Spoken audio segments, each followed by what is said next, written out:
Yes, good morning, good afternoon, good evening, wherever you are, wherever you're from, whoever you are, whoever you support, and gin and jout and shake it all about. Levy in, Levy out, and Levy shake it all about. Oh, that is bright, isn't it? Wow, what a nice sunny day in South London. Guys and girls, Tottenham Hotspur. It's never dull. I've said it before, I'll say it again. It is never, ever dull. Apologies for being 10 minutes late. For some reason, I couldn't get this to work. I couldn't get my camera to work. It was as though the footballing gods and the YouTubers that hate me had all conspired for me to have some technical issues. Look, on a serious note, Tottenham Hotspur, it's becoming a bit farcical, isn't it? And yes, I know many people will just go, but we're in a final, we're in a final, we're in a final, like we've never been in a final before. I get it. A lot of new fans, a lot of younger fans that have never seen a final before, going on as though, don't worry about anything else. Don't worry about how bad the manager is. We're in a final. I tell you what was quite funny. Someone sent to me earlier, no names being mentioned, and said, Sav, have you actually looked at our run to win the Audi Cup? And I was like, no, why? And in the Audi Cup run, we beat Bayern Munich and Real Madrid. So they were saying that the run was easier. Of course, it's all tongue-in-cheek, but it's just going from bad to worse every single week at this football club. It really, really is. And I know that everybody's pinning their hopes to this Europa League campaign. And I know that everybody's really happy that we've beaten all of these really poor European teams to get there. And I get it.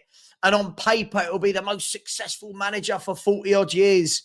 But realistically, I think that's a really childish thing to look at. Realistically, I look at it and say, this is possibly the worst manager I've ever seen in the Premier League, let alone Tottenham Hotspur. And I'll tell you what I mean by that. Imagine Angepostecoglou had taken over one of these teams that weren't Tottenham, that weren't finishing 4th, 5th, 6th, 7th every season before he arrived. Imagine he had taken over a Brentford, a Bournemouth, or Wolves. They'd be relegated. They'd be absolutely relegated by now. And people can have a go at me. People can say I'm a bad fan, a toxic fan. I've gone past caring what those idiots think. They can say what they want. We should be winning this Europa League. I stand by that. Look at the teams we're playing. We should be winning this Europa League. This, for me, is no great feat. This, for me, is not something where I go, can you believe it? We've knocked out Dortmund, Ajax, I don't know, Roma, Milan. This is knocking out Bodo Glimt. This is knocking out AZ Alkmaar. Frankfurt, who have been awful since Marmoush left. This is knocking out, I mean, I say knocking out. They're the three teams we've knocked out to get here. In the group stages, couldn't beat Roma, couldn't beat Rangers, couldn't beat Galatasaray. So for me, I can't look at this and say this covers over every single crack at Tottenham. What this does is it saves blushes. That's what this does. It saves blushes, right? We've got teams like Crystal Palace coming to our ground. And what a comfortable afternoon for Crystal Palace. It should have been 6 or 7-0. They absolutely walked all over us without having to really get out of first or second gear. You know, so for me, I just think this is absolutely unacceptable. We'll be looking at that game in a minute. I'm also going to show you some more stats and data. Let me know in the chat who likes stats and data. I've got a stat guy that puts me stuff together. And I'm just having a look and seeing, what's this? Last one, it shows the points from all of Van's games based on the things he has played. Where are we? Wow. Yeah, just sickening, really. Just sickening. Man United, bear with me 1 second. Just really, really poor all round. Really poor all round when you look at all the data. So I'm going to show you some more stuff in a minute. Bear with me. I'm just going to download this one and send it to myself. So bear with me. I think this is interesting. Will that one work?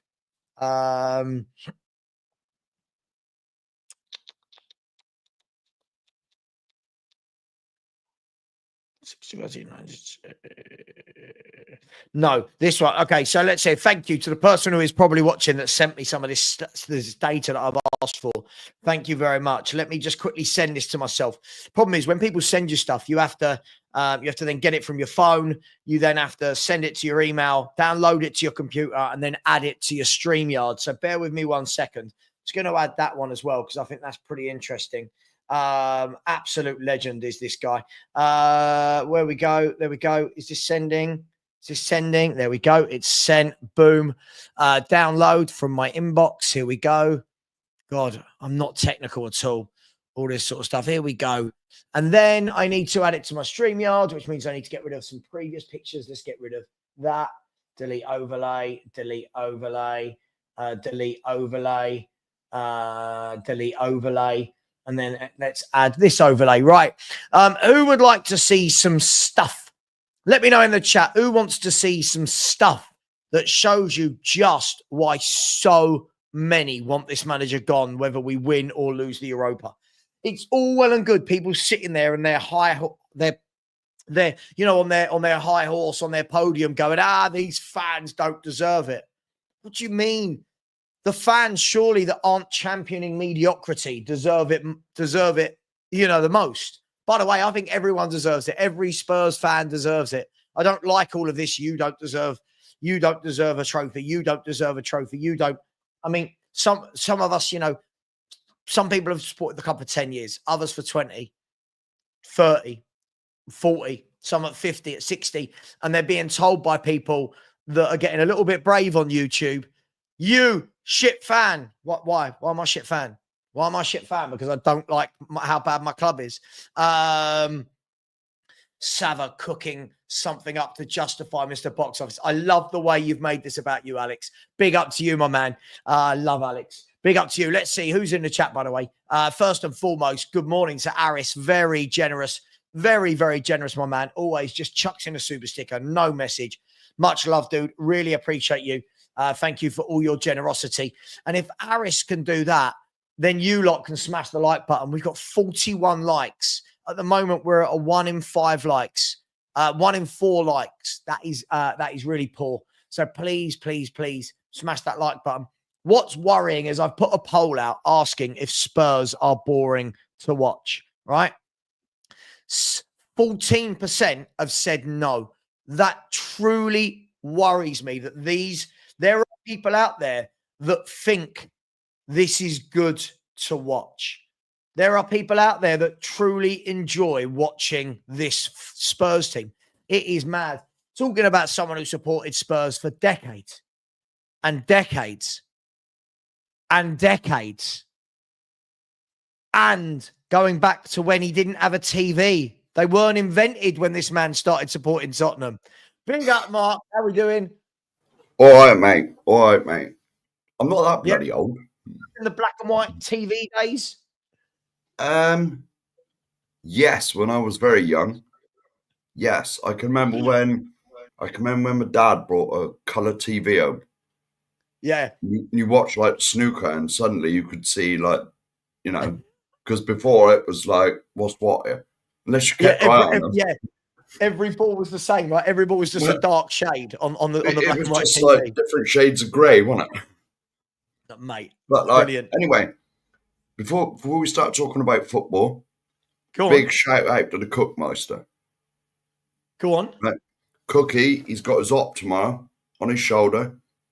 Right, he's been struggling with his health for a few months now.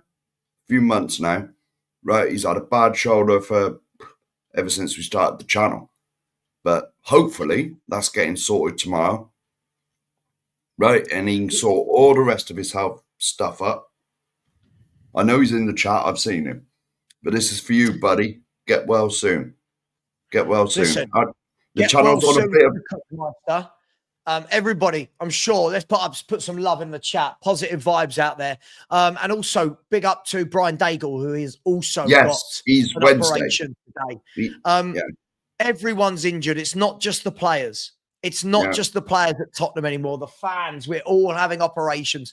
So get well soon, Cookie. Get well soon, Brian Daigle, and get well soon to all of you Spurs fans who have eyes, and the eyes have to watch Tottenham play. So big up to Cookie, big up to Daigle. Hope you get better soon, chaps. Mark, good morning. It's Monday. Yes. We are 9 days away, 10 days away, whichever way you look at it, for a Europa League final. But every week is just getting painful now, isn't it, watching Tottenham? And Mark, before we start, would you like to see some data that shows, when you say, I've heard you say it, I've heard Lubo say it, I've said it, many have said it, that this is the worst manager you've ever seen. Yeah. Would you like to see just how much he compares to those that came before him? Go on, man. Are you ready? I think I saw it. I think I saw it last night on the show. Right.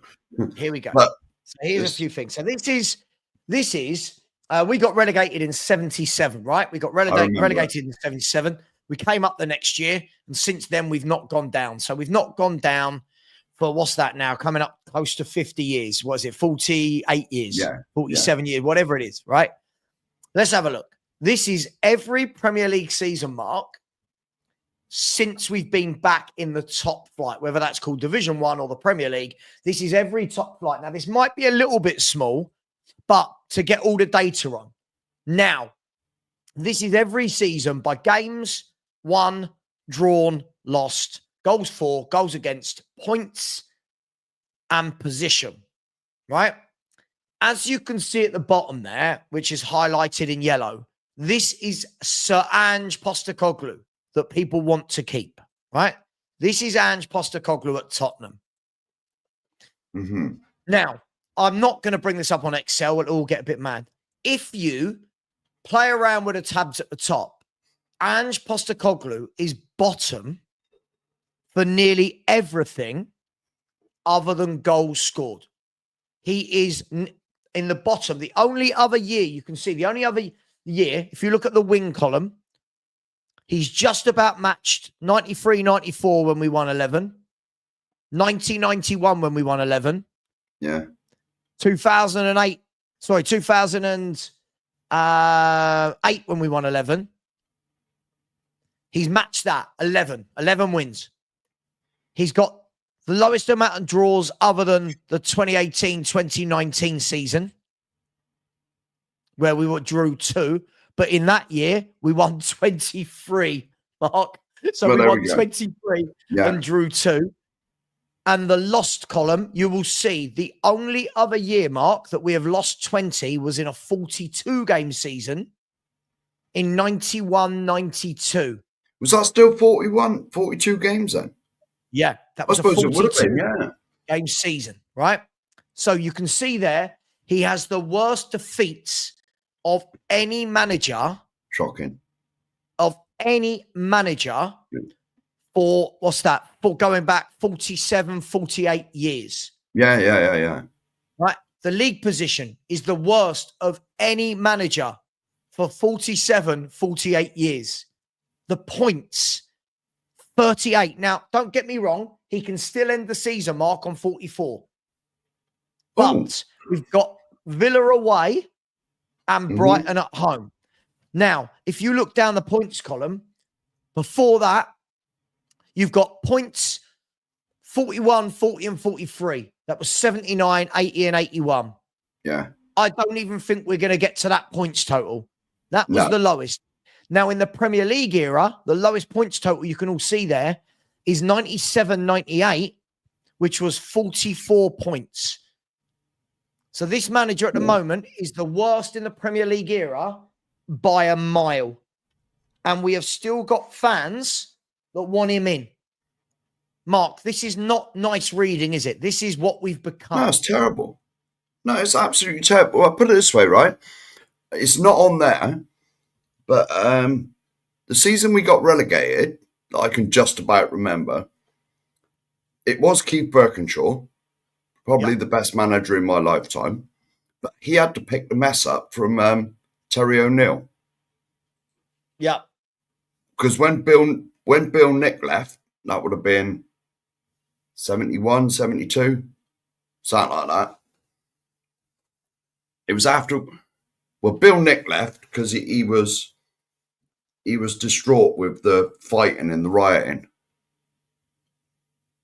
You know, when we played away in Europe, and I think Terry O'Neill come in, ex-Arsenal manager, and tore the team to bits, and we were struggling for a few years, and then Keith come in, general, and we went down because a few years before that, like 75, 76, we were lucky not to go down, but in the end, we went down with Keith Birkinshaw. We come back up the next year by finishing second. By finishing second, we couldn't even win the second division. But we come back up, and that's when Ozzy and Ricky come in, and the rest is history. Because I can remember this. I remember watching the 78 World Cup and seeing the ticker tape and all of that, seeing it on the tally. Yeah. And the next thing, Ozzy Ardiles, who played in the final, was on the back page of the paper with, like, he was at Tottenham with his mate, Ricky Villa, who never really played in the 78 World Cup, but they turned out, and the rest is history. You know, Keith Birkinshaw built us back up. You know, we went down as well with the likes of Glenn Hoddle, Steve Perriman in the team, but we had nothing. But, like, this is the worst I've ever known Tottenham. I've ever known. Oh, mate. Mark, listen, I know I'm a tiny bit younger than you, but this is the worst I've known Tottenham. Yeah. You know, you know what I've heard for decades now, Mark? I'm sure you hear it all the time. Is, oh, God, remember the 90s? Yeah, I do. It wasn't this bad. Yeah, It wasn't. I do remember the 90s. It wasn't this bad. No. There was no excuses in the night. There was no, listen, the squads weren't great. We know that. We always had a standout player. We had a Teddy Sheringham. We had a Klinsmann. You know, we had a Ginola. Yeah. Right. We had a Gaza. But the squads were never great. But we knew what we were. This year, we've just turned into a walking, talking excuse. And I want to show you a few things, right? And I can bring that up again a bit later for anyone that joins the show. But you can all see there. It's just utterly, utterly abysmal. Now, I'm going to show you this. And this is the difference between Angepostecoglou and Ruben Amorim. So Angepostecoglou is saying, you know, we would have had a better Premier League season if the club was not juggling Europa League progression. Now, Mark, this is the guy that last year complained he didn't have enough games. Yeah. And it was affecting Spurs. This year, now it's too many games, right? He's saying we're trying to navigate this sort of fine line, being prepared for a really big game. Now, there are other clubs. Chelsea are in a European final. They've only lost 9 games this season, not 20. Yeah. Real Betis have lost 9 games in their league. They're in a European Cup final, right? Last year, Leverkusen and Atalanta got to the Europa League final.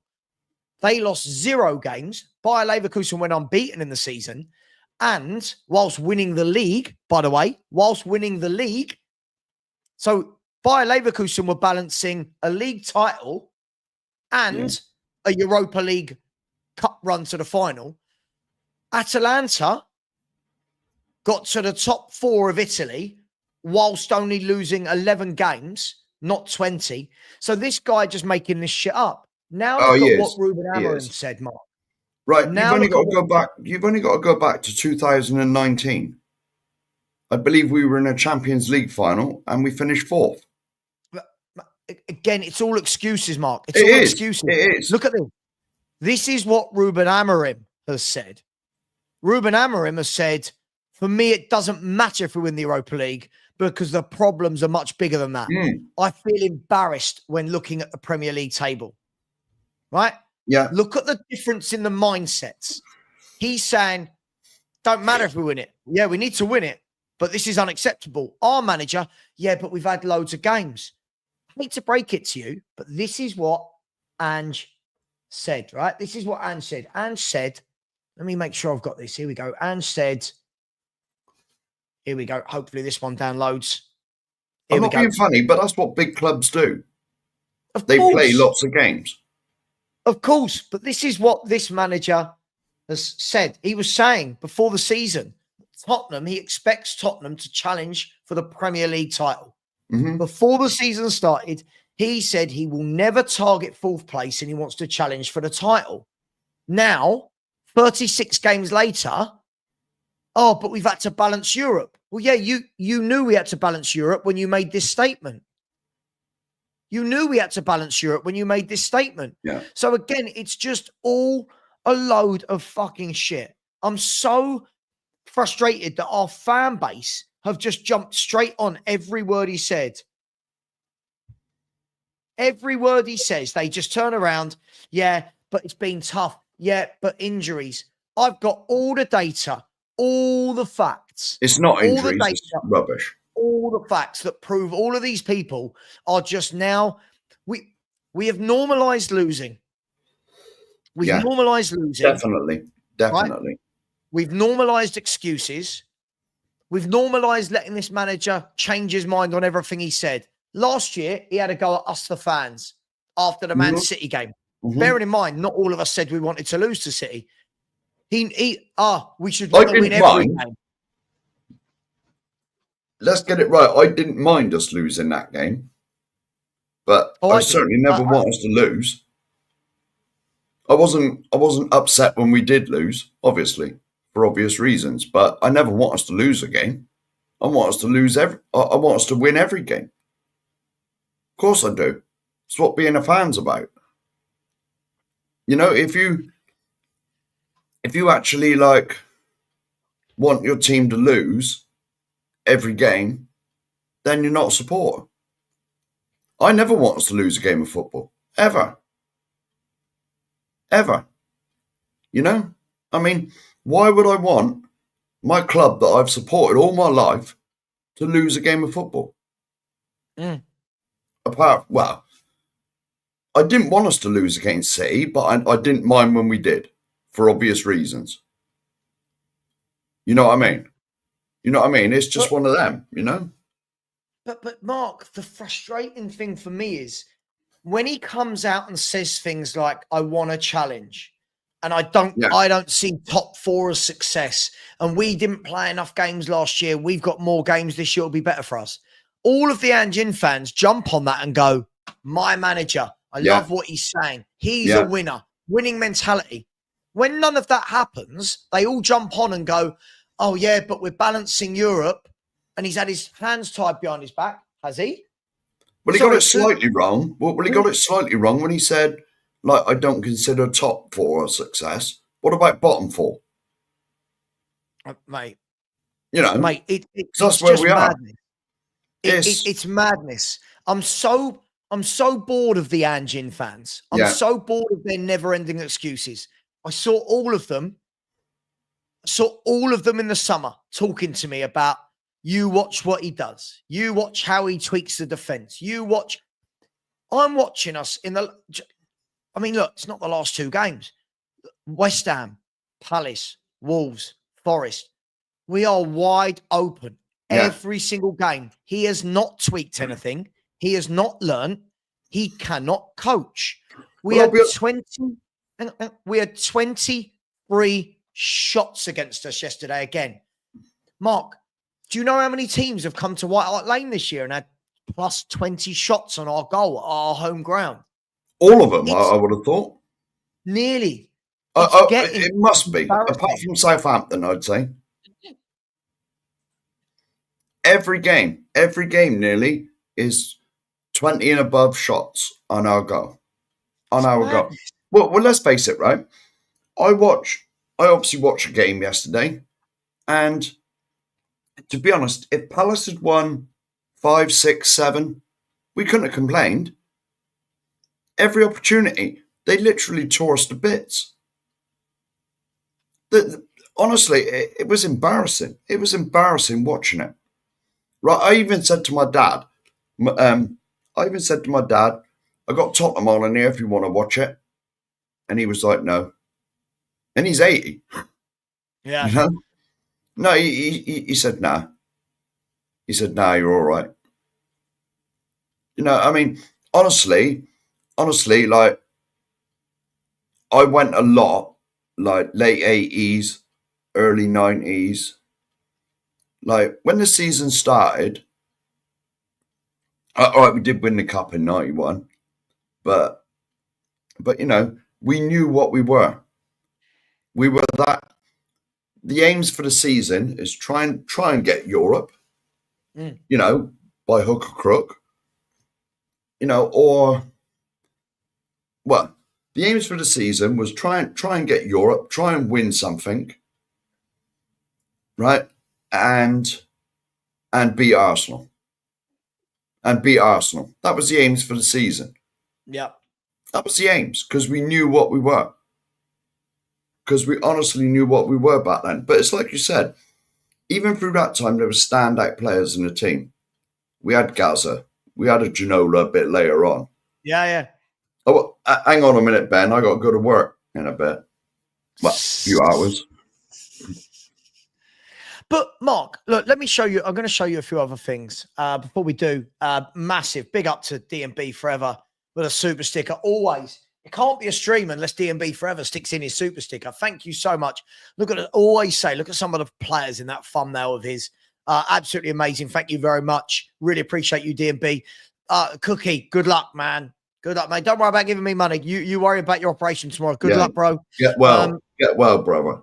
If you need anything, just reach out to everyone, because when we're not all bickering about football, everyone is actually very supportive to each other in the community. Well, most of us are when we're not being called CUNT. So big up to you, Mark. Hope you get better soon, my man. And thank you very much. And Jordan, very, very generous.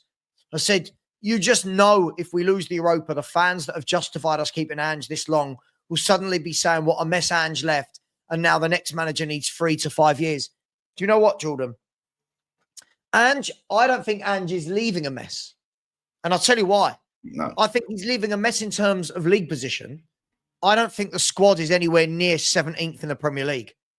I think a proper manager with proper tactics walks into this club, Jordan, and I think they've got a good base to work with, right? Yeah. Yesterday, it was not rocket science. Everyone could see from minute one that Munoz had acres of space all game down that right-hand side. And at no point did I see him. Most managers, if that was Eddie Howe would have been on the side and he would have said, Jed Spence, come here, drop 10 yards, right? Coaches would have said, drop 10 yards, don't let Munoz in behind. Ange, just keep doing what you're doing. And this is why, Jordan, I get so frustrated with these fans like the Reese's and the Mats and all these. They see this every game, but their brain can't understand tactics. They see it. All these YouTubers that love Ange don't understand tactics. They don't get it. They do not understand it. You've got Archie Gray and Papa Sarr in midfield yesterday up against someone like Eze and Sarr, right? Aren't you saying to Sarr and Gray, drop, sit in front of the back four, because Eze's going to cause problems? No, not this manager. Eze had the freedom of White Hart Lane as well.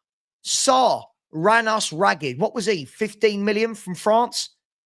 These coaches look at Spurs and go, that's how we're going to hurt them. Now, not everyone can do it. Some teams don't have the quality of players to hurt us.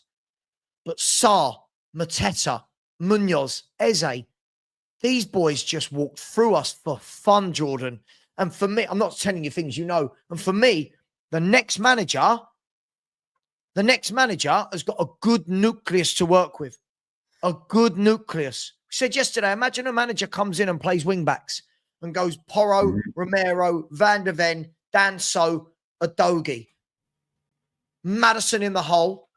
You've suddenly got Bergvall. You've suddenly got some good players to work with. These tactics are the worst, Mark, I have ever seen. This is worse. We thought Ozzy Ardiles was kamikaze. This is worse than Ozzy. Well, Big up, Jordan. Big up, Jordan. Thank you. Yeah, it is. This is absolutely terrible. Absolutely. And it's not the team we've got. It's like you were saying just a minute ago, right? I remember the 90s when we were a meh team. you know, and our aims was to beat Arsenal and maybe win a cup or something, you know. But the squad he's got isn't that bad. No. To be honest, player for player, like, I'm sure you've done it on this channel. I know me and Cookie done it. The first show we ever done, we were comparing, are we better than Liverpool? No. Have we got a better squad than Arsenal? No. City? No. Chelsea? No. But we put us in with sort of Villa, Newcastle, in and around that area. Yeah. You know, in and around that area, our squad is, you know, I mean, everyone's going to have arguments. It's all like objective, isn't it? Like this. So yes. My prediction at the beginning of the season, I sandwiched us in between Newcastle and Aston Villa. But there we go. There we go.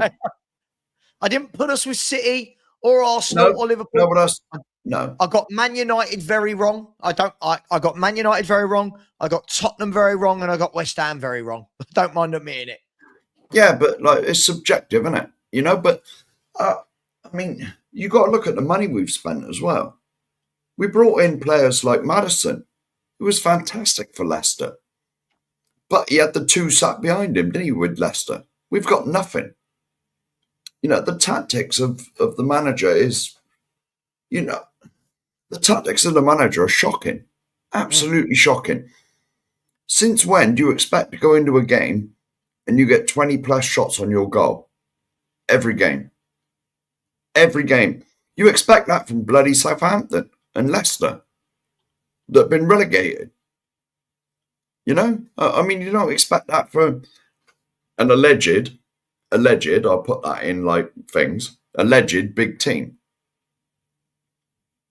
You know? Well, look, I want to show you something, right? I want to show you something. So, I want to see if I can bring this up. Bear with me 1 second. Hang on, how do I do this? Football. Bear with me. Here we go. Let's have a look. So Brentford, right? That's March. There we go. So, come on, show me the team. All right. If oh God, you talk while I find what I'm trying to find. If they'd have said beginning of the season, right, you can swap our midfield for Crystal Palace's, you'd have been called all sorts of names, Savva, if you'd have done that. All sorts of names, or Brentford's, or Forest even. Look what they are. If you'd have said, right, we're swapping all our midfield and our defence for Forest's, you'd have been like negative, toxic. Agreed. Go and support Charlton, whatever you get told. Well, let me show you, Mark. Let me show you this, right? So, big up Delhi 20. A lot of the time, a lot of love for you. He says, sorry, Sav, I disagree. Maybe it's the hurt from yesterday's game, but we need better players. Delhi 20. So let me show you something. Again, I can do this with many teams. Now, if we look, and I'm not having a pop at you, Delhi 20. Obviously, you know we get on. But if I share this screen with you, right? Let's have a look. So, Mark, if you see here, that on the right, it might be a bit small, right? But this is Brentford's team, right? This is a Brentford team, guys. I'm going to show you the league in a minute. This is a Brentford team that are 1, 2, 3, 4, 5, 6, 7, 8, 9 places above Spurs and 17 points above us. If I had said to you, Delhi 20, and to everyone in this chat, if I'd said in August before the season started, that Tottenham are going to start the season with Flecken in goal, Coyote, Collins, Vandenberg, Lewis Potter, Norgard, Yarmouk, Umbuemo, Damsgaard, Garde, and Visser, you lot would have all told me that I am the most negative fan in the world. Yeah. That team, bearing in mind, this is a Brentford team who lost their 2 best players in the summer, in Raya and Tony, right? This team is 17 points above Tottenham. If you're telling me we can't be level with Brentford in a Premier League table. Now, let's take it one further, shall we? Let's have a look who's next to Brentford in the Premier League table, right? Bournemouth, right? Let's do the same for Bournemouth, shall we, Mark? Here we go. So This is Bournemouth, right? Here's Bournemouth. Come on, get there quicker. Here we go. So here's Bournemouth in their last game. Yeah, they lost to Aston Villa, but they're still miles above us in the league table. There we go. Where's the lineups? Come on, you can do it, internet. What's going on here? Have I got Spursy internet? There we go. Here we go. So hopefully you can all see this, right? So if I had said to you guys in the summer, this team would be miles above us in the Premier League and we'd be 17th. Kepa, no one would want. Adam Smith, we let go about 15 years ago. Zabanya and Houston, never heard anyone talk about them before this season. Kirkes, Scott, Adams, Tavernier, Cook, Semenyo, and Evan Nilsson. Yeah. This is the team that are currently, 15 points above Spurs and 7 positions above us. So I'm sorry, Mark. What I won't do is sit here and people going, all the players are crap. We need a whole new squad. Whoa. Hang on. Yeah. No one was saying that in the summer. In the summer, everyone was predicting 6th, 4th, 3rd, 5th. No one was predicting 17th. This, you know. Yeah. It's well, madness. And the thing is with Bournemouth, now I've said this a few times, and I got to go careful because Bournemouth's only down the road from me. But like Bournemouth, you look at what club they are. You know what I mean? Their ground holds less than our south stand. Agreed. You know what I mean? And to be honest, like they get managers in that get the best out of their players. Exactly. You know, and because what sort of you know, I mean, the sort of finances at the club, they haven't got what we got. No. You know, we built the entertainment complex to take us to the next level. It's taken us bloody backwards. Yeah. It really has. I mean, Bournemouth are an astonishing team. Big up Bournemouth. You know, because for the size of the club they are and where they are, what are they now, sort of 6th, 7th, 8th in the league? So I'll tell you what, let's bring up the Premier League table. Well, they got to be on for, well, I obviously don't know, but they got to be on for probably their highest finish ever. Bournemouth are going to have their highest finish ever in a Premier League. Yeah. Yeah, exactly. And look at teams like Bournemouth. Bournemouth have lost 1 of their last 6. Yeah. Brentford haven't lost in 6. Look at these teams. Now, let me look at Spurs. Spurs have won 1 in 6. Do you know what, Mark? Spurs have won 1 in 10, and that was against Southampton. I've never, ever, right? I love this. Savva, you are cherry-picking stats to suit your argument. How? Hang on a minute. I'll come in on this. We finished 5th last year, right? And after 10 games we were top, and Sky Sports brought the thing up, 96% of teams get top 4 that are top after 10 games, and we didn't. What does that tell you? You know, we're one of the 4% that didn't get it. You know, I mean, it's nonsense. Finishing 5th last year was a disgrace. It was an absolute disgrace finishing 5th last year. Let me show you. We should have got top 4 easily. Let me show you this. So for people that don't understand, people like that guy just there, that guy or girl, right? Let's have a look. 2nd season trophy. Let me show you. When you say I'm cherry picking stats, let's have a look at the last 18 months of Tottenham Hotspur, shall we, Mark? So I showed everyone. It's too depressing. No, but we're going to do it. Oh my goodness. We're going to do it. Here is the last 18 months at Tottenham. So this is... Oh, Dan, I've got a massive echo. Yeah, that's... Oh, sorry. Have you got YouTube on? No, hang on. Let me come off and I'll try to get that back on. All right, try to get back in, mate.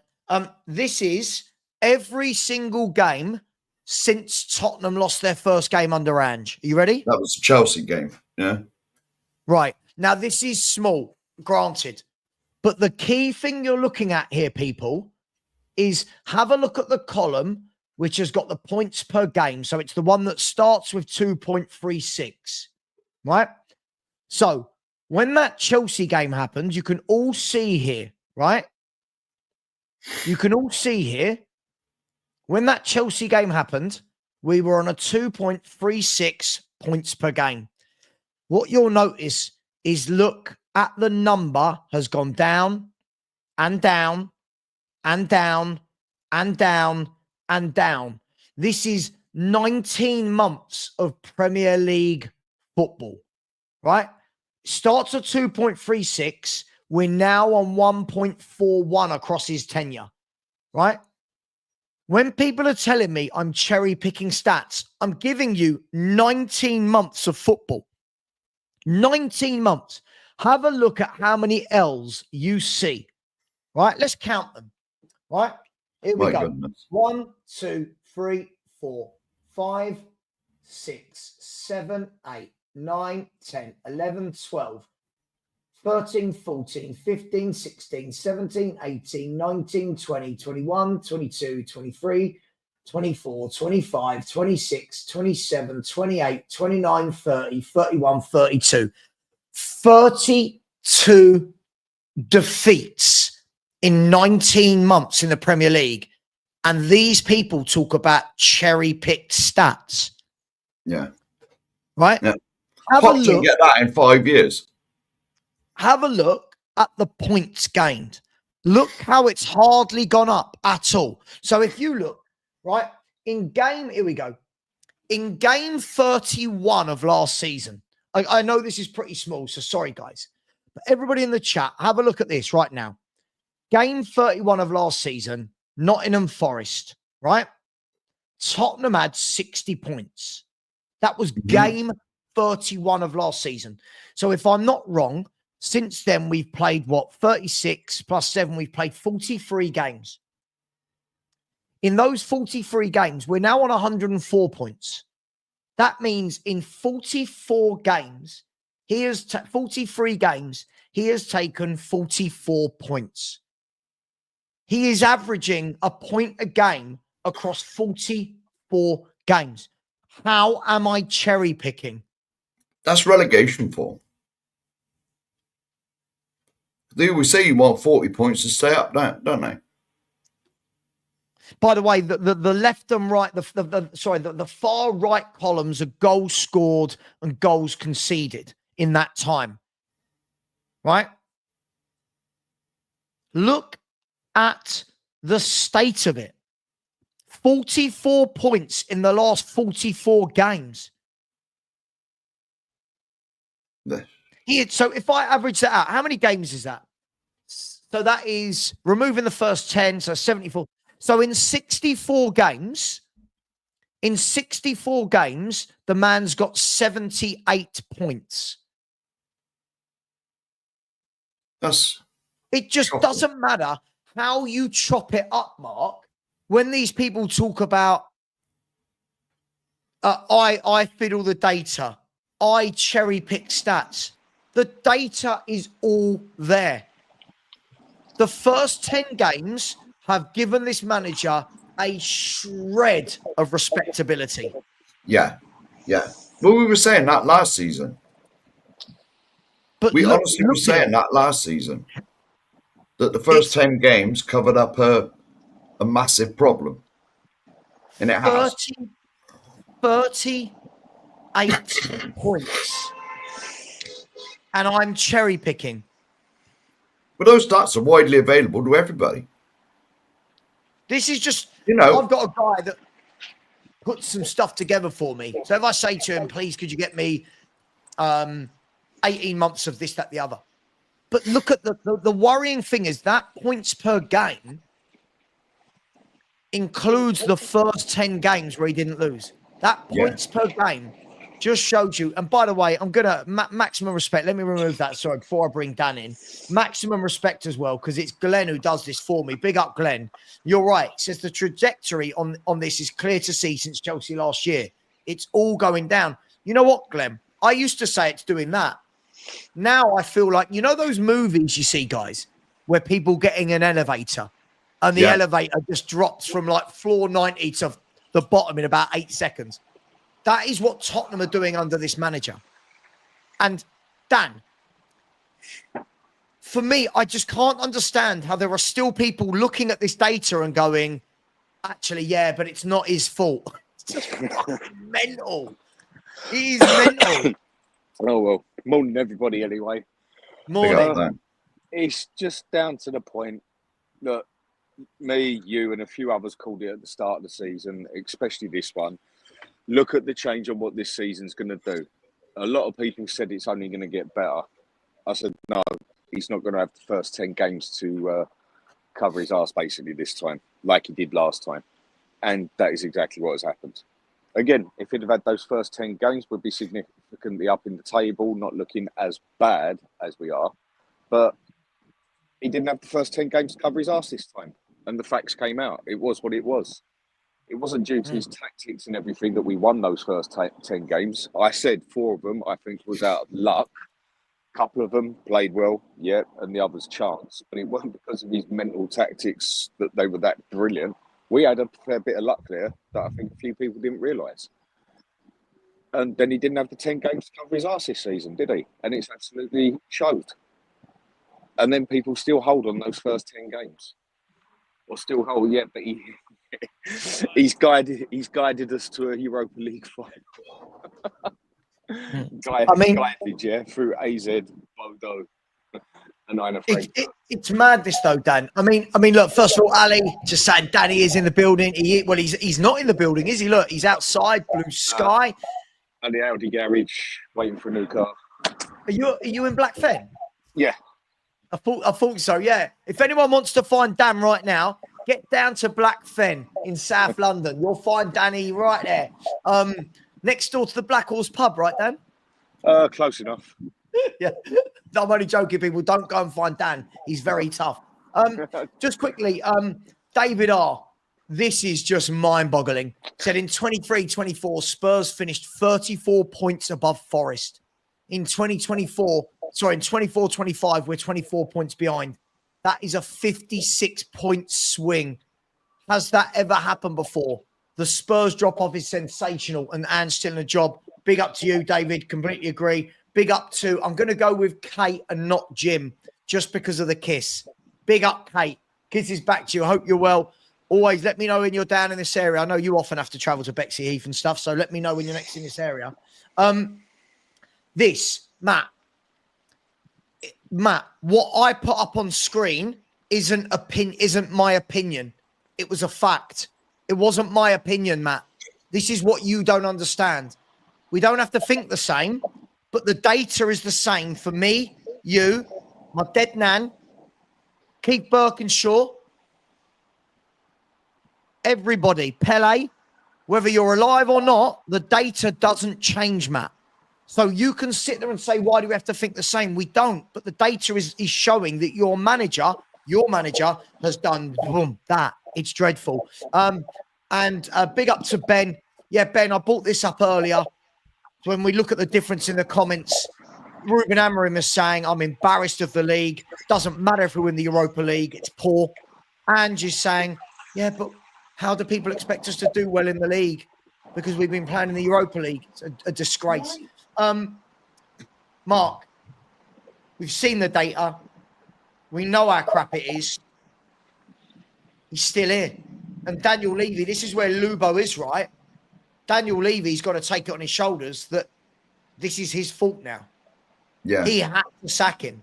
And Daniel Levy, more than anyone, will be praying for that Champions League win. Yeah. Praying for money, for pride, ego, praying for that Champions, for the Europa League win. Yeah. To be honest, Mr.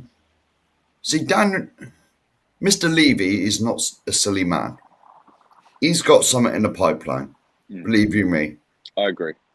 I think, he's not businessman. He's probably one of the best in the world. Uh-huh. As far as money's concerned, he is one of the best in the world. We can't fault him with that.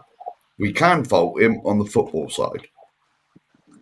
Right now, personally, I think he's got something lined up in the summer. Like Paratici coming back.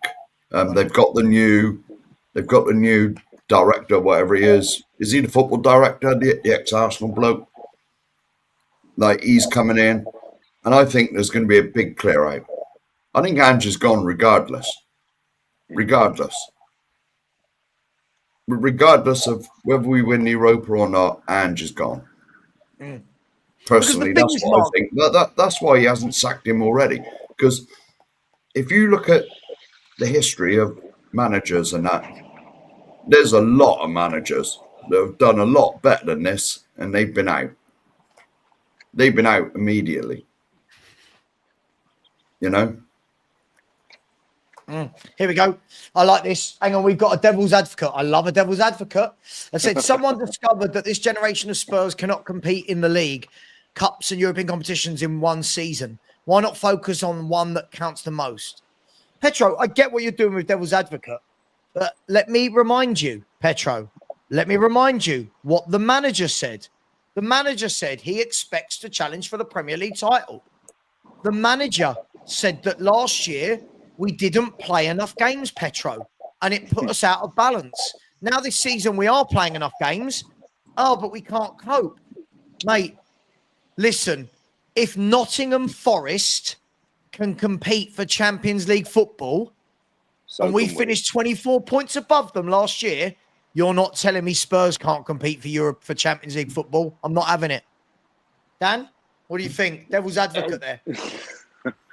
It's all good when you can look around at the end of the season. You know, if, and it is a big if, we win this Europa League, a lot of people are going to turn around and say, right, forget the season, we won something, everything. I'm going to be one of them as long as Angie's gone.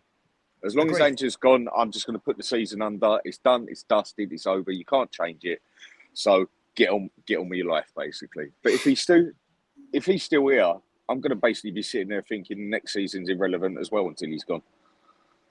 I mean, the road he has had this, to that Dan, Europa, as well, just quickly, Dan, things like this, like Ben Kay saying Ben's family have paid out 10K in season tickets to watch this. That's why people don't just say, oh, it's only about the Europa League. They pay. Yeah. But first of all, lend me a tenner, Ben. But second of all, that's a lot of money for football fans. That's a lot of money. Bloody right it is. I mean, I don't think I've seen a club go from, I don't even think we were good at the end of last season, but we were not this bad. No. Yeah.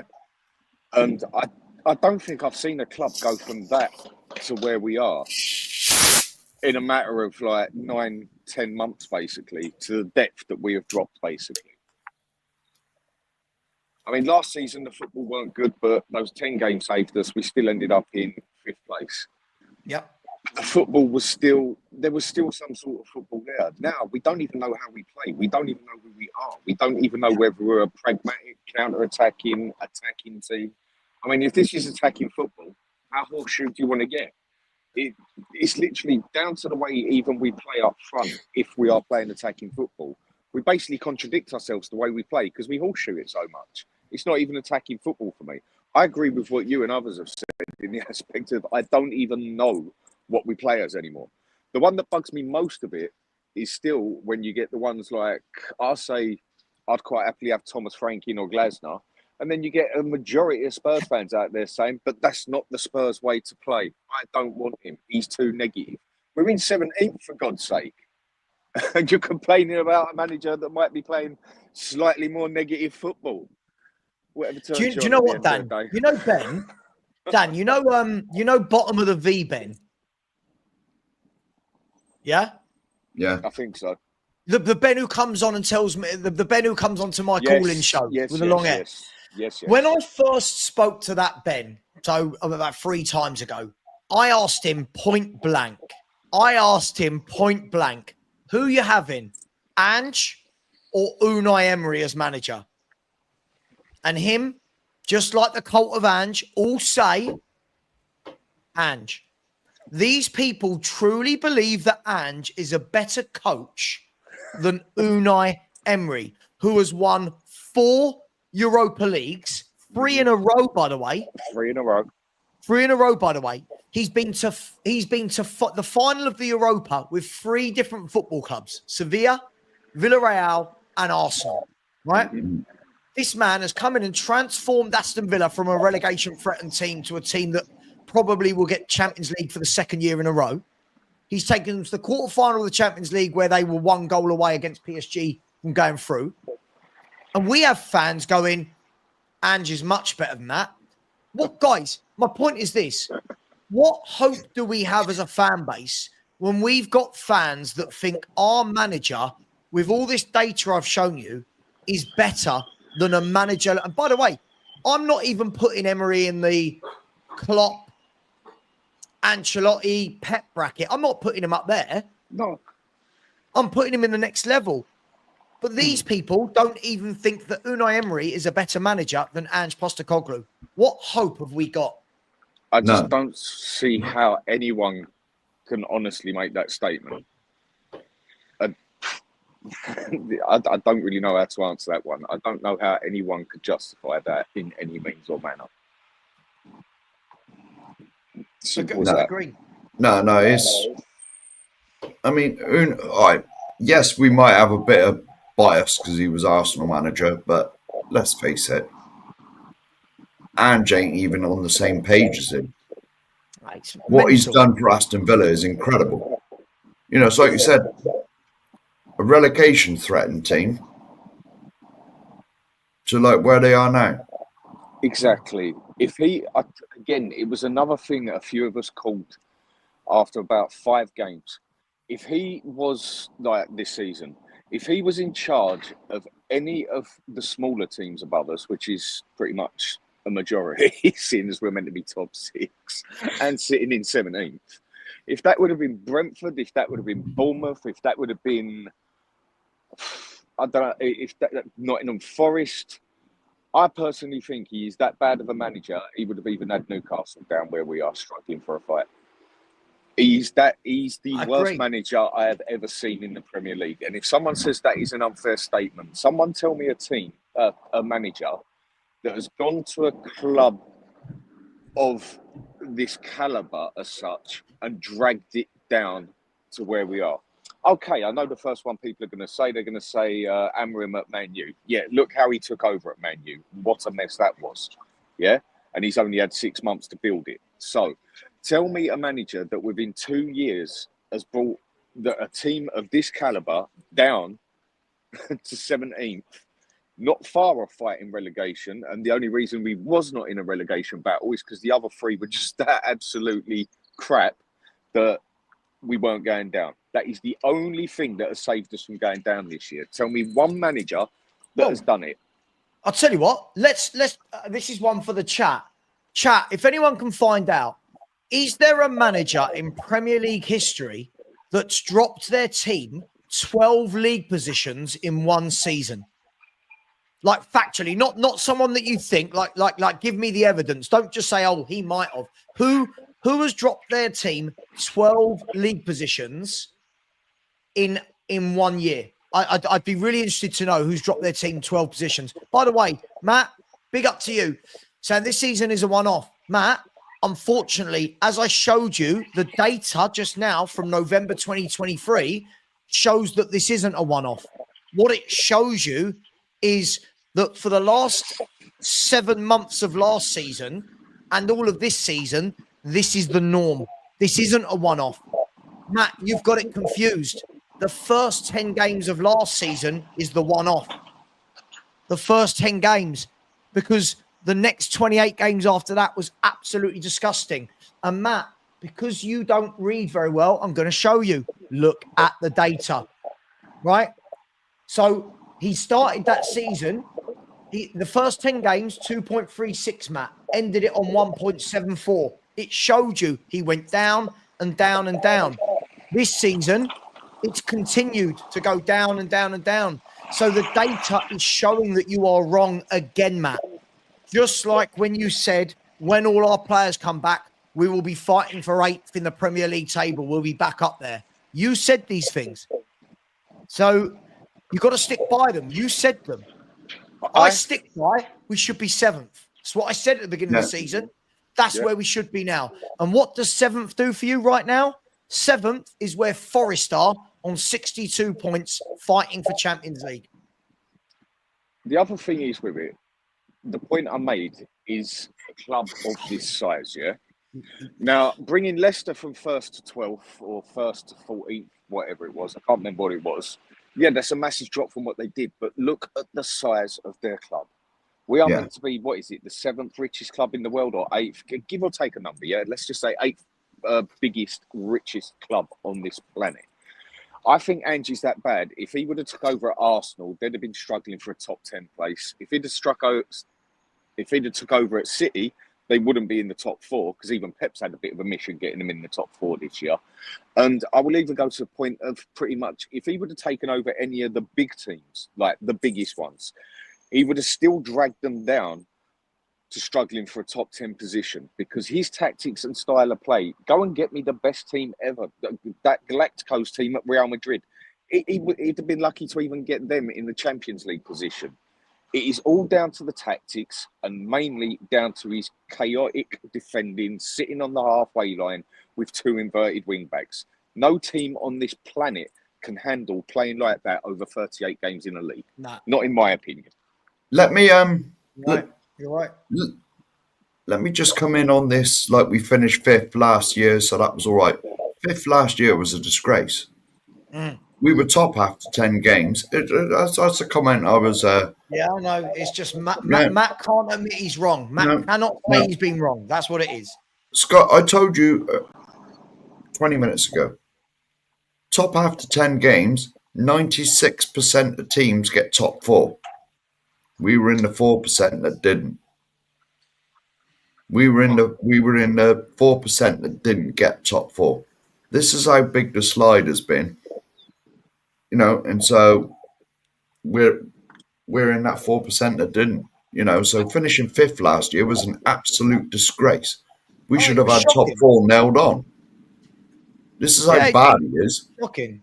And it came down to his tactics. Again, he even got told halfway through the season where the main issue was at the time, and that was set pieces and corners, that, mate, your zonal marking ain't working. They're all zoned up and marked, and there's no single player in there to mark because everyone else is waiting behind them or outside the box because they're all zonal marking. And it even got brought up publicly on the press when he first got his knickers in a twist because he got questioned about something.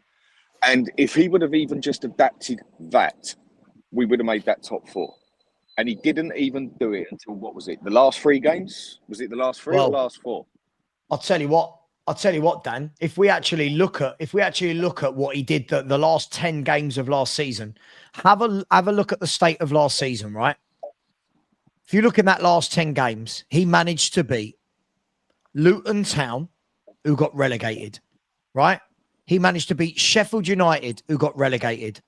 Burnley, who got relegated. The only win against a team that wasn't a relegated team was Nottingham Forest, who were in a relegation battle. That was his wins in the last 10 games of last season. Other than that, City, Liverpool, Chelsea, Arsenal, Newcastle, Fulham, they all beat us. Man, whichever way you dice this up, it's been absolutely rotten to the core. And this man, there you go, Shelf Side said, Savva, you're boring, mate. We're in a final. Save the inquest until after. No, I don't need to. The inquest's been going on for 2 years, mate. Shelf Side 71, you're boring. I'm boring, but you're paying me by being here. So thank you very much. I appreciate you, my man. Like and subscribe, all that. Like, subscribe, hit the like button, my man. Thank you. Lost 5 of our last 7 last season. As we've said, James, the data shows you how shit this manager's been since he joined this football club. And we are now basing off of the fact that we've beaten Frankfurt, Bodo Glimt and Alkmaar, that people want to keep him off those 3 wins. Let's be fair. It's those 3 wins, the only reason people are talking about keeping him. Is that right, lads? Yeah. To be honest, yeah. And the only one you can sort of give him props for is Frankfurt, the away game, when we did do well. I'll give him that. Yeah, and he got credit for it as well. I mean, yes, that's one thing a few people don't seem to understand as well. A majority of us give credit where credit is due, like to Johnson. Terrible player for me. Can't cross, can't pass. I don't have to go through the whole thing. But he seems to be there in the right time, in the right place to tap it in the back of the net.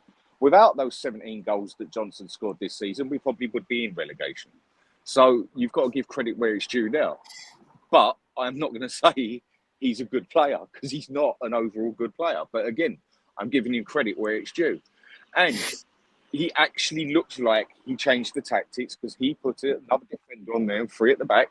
And people sat on here, yep, I think you're a shit manager still on that, but you got it right this time. Fair play to you. When there's not much credit to give, how can you give credit when credit is due? How can you sit here and just be positive and positive and positive when there is nothing realistically that you can give credit about? When you can give an honest bit of credit, oh, well done, mate, you actually had a good game there, fair play. And then your next 10 games are just abysmal, or you win 1 in the next 10 or 5 in the next 25. What do people really want me to do here? But Dan, can I ask you? These people that do want him in, cool. Each to their own, they want him in. I'm not going to be rude about them. I think it's baffling. I think it's crazy.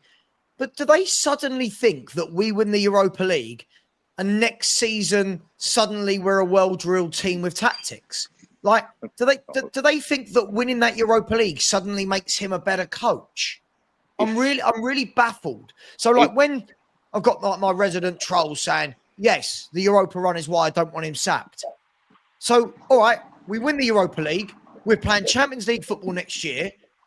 Next year, do we see a really competent back 4? Do we see midfielders sitting in? Do we see wingers? Why do they think it's going to change suddenly? We'll get relegated. He will not. Getting relegated, I don't think he'd get us relegated, only for the pure reason that the 3 teams coming up are going to struggle extremely hard not to go down. Agreed. The one that we might have to watch out for would be Leeds, if anything. Yeah. But I don't think he'd get us relegated purely for the fact there will be 3 significant worse teams on that pitch, maybe 4. But going on to the Champions League bit, if we go into the Champions League with this team and play the way we do and have done during the league, and we come up against someone like a Bayern Munich, we come up like someone like an Inter Milan, we come up against the Juventus, we come up even against a bloody Dortmund, I mean a PSG, do you want me to bring the whole list? We are going to be walking off of that pitch like John Wayne with a sore ass, and we are going to get done like 6-7-8-1, and I don't think that is an exaggeration. Because we're having games at the moment like we are against Palace where we're lucky that we didn't lose by 5-6 goals. So what is going to happen when we come up against a Bayern Munich with a Harry Kane sitting in front of us, or we come up against a Barcelona with the players they got, or Inter Milan, or again, the list goes on. We are going to get absolutely destroyed out there. Is that being negative? No, that's just being realistic, saying this manager and his tactics are crazy. He's nearly got us. But look, Dan, we've got fans like Callum saying he will be our best manager. You can say we played this team, but Poch went out to Genk. Pochettino didn't ever have us with 20 defeats sitting in 17th in the table. Pochettino had seasons where he lost like 4 games of football. Pochettino got us to a Champions League final, beating the likes of Inter Milan, Dortmund, Ajax, Man City. Please do not compare. Do not compare these 2 managers. Please do not compare these 2 managers. Look at the past 2 seasons. I mean, what is it? How many did we concede last season? Was it actually in 60 or was it 59? It was like 66 when it. Hang on, I've got it. Last season, Tottenham Hotspur conceded 66 goals. Right. So we've already, in the past 2 seasons, and this one ain't over, conceded over 120 goals. Just in the Premier League, yeah? And you're telling me this man's going to take us out into the Champions League and we are not going to get absolutely shafted out there? Just be realistic. He's got to go. He wins the Europa Cup. Fair play, mate. I'll shake his hand and say fair play on that one. Thanks for the cup. There's your £1 million bonus. There's your other 5 million. Wait potato, mate. You ain't good enough. Get out. And again, we'll have the sentimental fans on what I was going on about last night, on how I think this fan base is way too sentimental at night, that will say, oh yeah, but he's won us a cup. We've got to keep him. Like the moral side of it and everything. I'm sorry, I don't care about morals. I want the best for my team or my business. Okay, you got us a cup. Well done. You're still not good enough. Over 120 goals. I just don't get it. But Callum, by the way, it doesn't matter which players he buys and sells. The tactics are dreadful. How are you not seeing that? How are you not seeing that? I tell you what, now's some time for some more stats. Who would like another screenshot? Something brilliant. I will bury this crap manager in data. Right.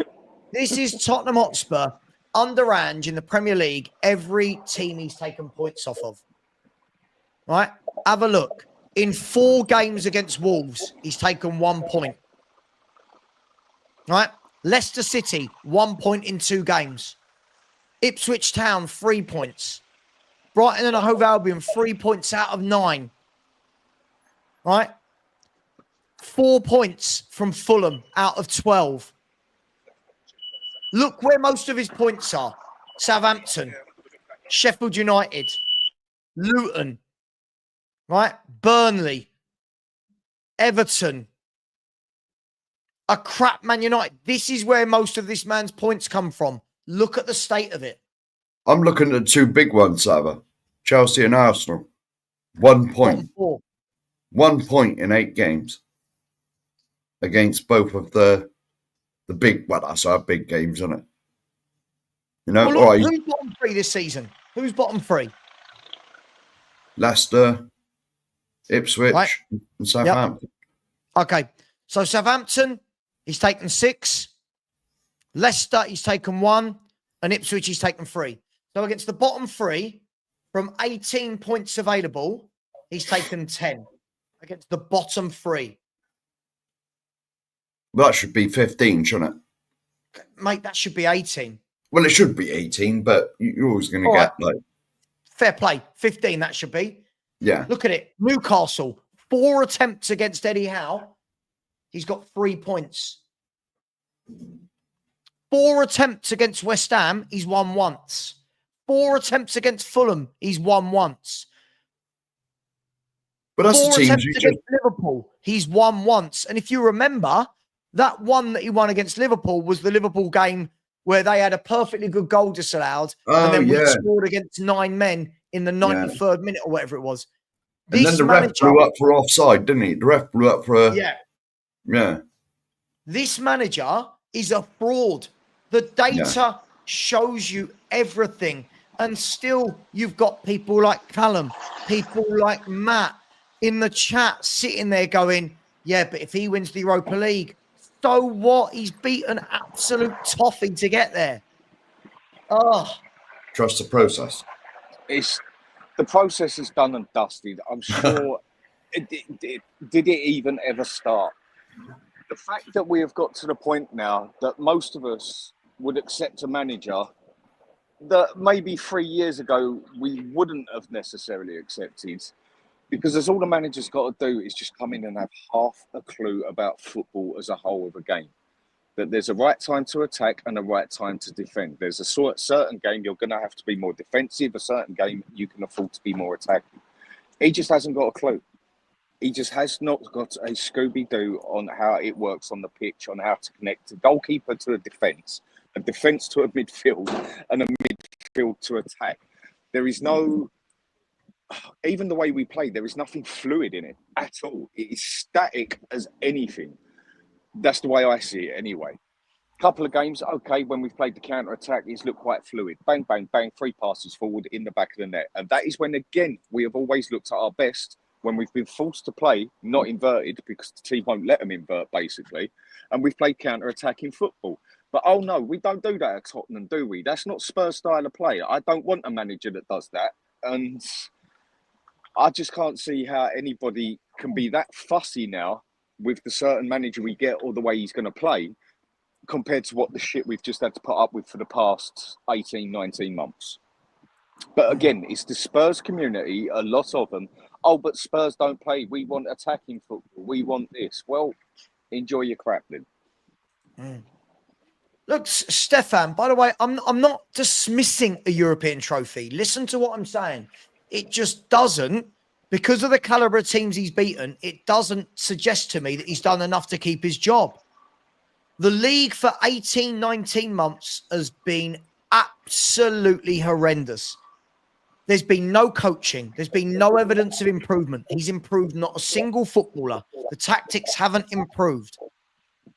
The tactics have not improved, Stefan, in 2 years. I don't know what he's doing. So listen, each to their own. If anyone wants to keep him, cool. But I'm with Danny. Win the Europa League. Thank you very much, mate. Cheers. You'll go down in our record books. Get a proper manager in. Now, can we actually have a league season where we don't look like an utter embarrassment? Stefan, I want to go back to my mates taking the piss out of me about Spurs. Stefan, I want to go to the pub. I want to go into WhatsApp groups, and I want these people to mock me because we're fifth with a chance of going fourth, but inevitably we lose the game 3-0. They are not mocking me, Stefan, because we're so bad. They're expecting us to lose each week. We've got that bad. Our rivals don't mock us. Let that sink in, Stefan. I'll say this. When we lost to Chelsea the other week, 1-0, in the past, especially when Poch was the manager, my phone, bing, bing, bing, bing, as soon as the final whistle went. This year, nobody. The usual suspects. Nothing. Who would be texting me and, messaging me. Nothing whatsoever. They feel sorry for me. I seen one of them Friday. I went over the shop and I bumped into one of my Chelsea mates and I said, "Where's all the messages been then this year?" And he said, "Mate," he said, "I feel sorry for you." Yeah. He said, "There's nothing to actually take the piss out of you anymore." He said, "I feel sorry for you." Mate, I get it every day. Do you know what? My mate yesterday messaged me. My mate messaged me last night and he went, "Is he still there?" I said, "Yeah, he's still here." And he said, "I don't even bother looking for your results anymore because I know you've lost." And I'm just like, like utter embarrassment that we are this bad. Utter embarrassment. And what's even worse is the people that praise him. It's the people that excuse him. Matt, no, this won't be my happiest day as a Spurs fan in 20 years. This is expected. Yeah. Matt, this is so tainted for me because, again, let's have a look at the standard of the Europa League, Matt. Spurs are 17th, United are 16th. They're both in the final of the Europa League. Let's have a look at the god-awful standard of that trophy, right? I'll be happier when we won the Carling Cup and Jonathan Woodgate scored. We beat a brilliant Chelsea team, didn't we? Mm-hmm. Yeah. And who did we beat in the semi-finals that year? Arsenal. Was that the Arsenal year? Yeah. We beat Arsenal. We beat Chelsea. We beat top teams, and it made me go really proud of this. Was that the 5-1? Yeah. No. No? God, was it? Yeah. No. No, Yes. I don't know. I don't think so. Let's have a look. I can't even. God, there's been so many good games we played. Tottenham 2008 League Cup winners. Here we go. Tottenham 2008. Here we go. The League Cup. Here we go. Here's what we did, Mark. Here's what we did. Hang on, where are we? Tottenham Hotspur. We beat Middlesbrough, then Blackpool. Then we knocked out Man City away. We beat Arsenal 6-2 on aggregate. That was the 5-1 game then. 5-1. Yeah. And then we beat Chelsea, who were bloody. Listen to this Chelsea team that we beat. Drogba. Everybody. Tell you what, I'm going to bring it up. Right, I'm going to bring it up. This is the team. Sorry, Corey, I didn't see you there. Big up to you, my man. Drogba definitely was in that team because he scored. Here we go. Look at this. Look at this team, right, that we played. Forget our team for a second. Oh, that's a bit small, isn't it? Let's blow that up a little bit. Look at this Chelsea team we beat. Right? Cech, Belletti, Terry, Carvalho, Bridge, Lampard, Essien, Mikel, Drogba, Anelka, and Wright Phillips. Mm-hmm. And they brought on Kalou, Ballack, and Joe Cole. Right? Now let's look at the Spurs team. Don't get me wrong. We had some good players, but I mean, the midfield's a bit ropey. We had Robinson. Actually, a lot of it is ropey. Robinson, Hutton, Woodgate and King were class. Chimbonda, Lennon, Genus, Zakora and Malbronk, Keane and Berbatov, right? The players we bought on were Kabul, Timo Tianu and Tom Huddleston. Shoot. Right? Shoot. And shoot, yeah. Shoot, Tom Huddleston. Shoot. That was Stefan Freund originally, wasn't it? But like Tom Huddleston used to get told to shoot all the time. So when people are saying to me, listen, yeah, on paper, you could say this is a big trophy. I'm looking at the standard of the teams in it. I'm looking at the standard of teams we've played, and I'm going, all right, win it. There should be no excuses for not winning it, chaps. This shouldn't be we beat all the odds to win it. We were the favourites to win it. We were the favourites right at the beginning. Look who we've played. Can anyone answer me honestly, no matter how stuck up or it sounds whatever, with the players we have got, which haven't got the best, but we definitely ain't got the worst, that every single team we come up against, bar maybe one or two, we should have actually beat relatively easily. I mean, Frankfurt was never going to be an easy game, but it's a team that I believe we should be looking at. Yes, we can beat them. Galatasaray was never going to be easy, and Roma, even though they was at their very worst I've seen in God knows how many years, was never going to be an easy game. Other games that we come about, I mean, we beat Karabag, for God's sake, whatever you call them. And look at other teams we beat. And we went through AZ, when if you go in the ranking, they are like about 100 below us, or well, probably not now on how bad we're ranked at the moment, most probably, but we beat teams that it should literally be where you should be able to have the arrogance of a supporter saying, yeah, we should beat them. Is that just being arrogant, or is that being realistic on how big your club is and what you should be doing? And then, yeah, coming up against Frankfurt, okay, that's going to be a tough game, but we should be able to do that. Yeah, all season we've been looking over our shoulders at teams like Southampton saying, yeah, we should beat Southampton. There's no we will beat. It's been that turned into a should, because losing has become such a regular thing. There is not one of those games in that Europa Cup that I would not expect a half-decent manager to be able to get through. So I'm not going to give him top credit for it, for doing his bloody basic job. I've never seen an easier route in my life into that Europa League final. Agreed. And Reezy, we're not downplaying it.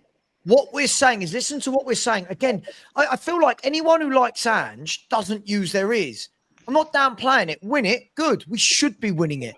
The point is, Reezy, it doesn't cover over for me how bad a football manager this is. Reezy, you watch every one of my shows. You watch every Spurs game. Are you not embarrassed when you watch games like yesterday and Wolves and Ipswich? Are you not embarrassed when you watch these games and see how wide open we are and how everyone tears us apart? Can you not see how tactically inept he is? I genuinely don't understand it. I've got to sit here like, right, really Matt, you're not manager. Just quickly, sorry. No, Matt, what have we become? We, fans that have supported Spurs a lot longer than you, mate, have standards, right? Mm-hmm. You are condoning 17th in the league. All year, Matt, people have seen you troll this chat all year and been wrong. Every game, we'll win this 3-0. We'll win this 3-0. When we don't, but that was a tough game. All year. When the players come back from injury, watch us climb that table. Since the players have come back, Matt, we've been worse. Our stats, here you go, guys. I looked this morning. Right, so I've got to shoot. Before you start, mate, I got to shoot off. Okay, same. all right, see you later, guys. See you later on. Take care. All right, See you later. no worries. See you later, See you later. See you later, chaps. Our data all year shows it doesn't matter who plays, Matt. We are terrible because of the tactics. And the thing is, Matt, you have not learned. Not once have you turned around and said, I've been horribly wrong. Not once have you done that. And we've all seen him, Corey. We've all seen him. We've all seen him and Reezy. These people have been wrong all year. But keep backing this manager. I don't get their mentality, some of these fans. I mean, what I was going to add to Dan's comment about the Europa Cup, like start again, the Europa run. We're lucky this season that teams from the Champions League haven't trickled down into the competition, you know. And you think about like Karabag actually beat Bodo, didn't they, this season in Europa? So you know. I can't get. It's just idiotic. Guy can't coach, doesn't know tactics, makes the wrong substitutes, stands around on the pitch with his hands in his fucking pockets. Mind my language.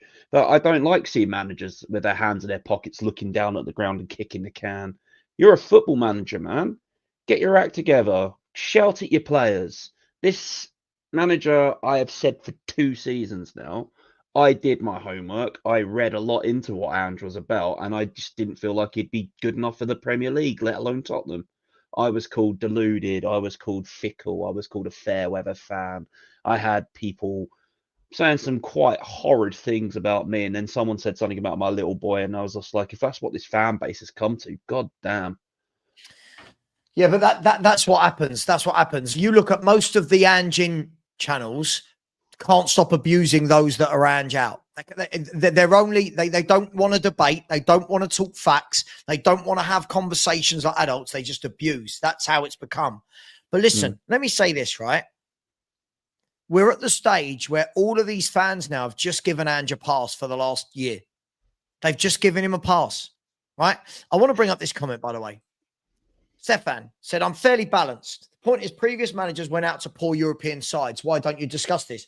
Well, first of all, Stefan, we have discussed this many times. But you know, the difference is those those previous managers that went out to poor European sides didn't have us with 20 league defeats and 17th in the league table.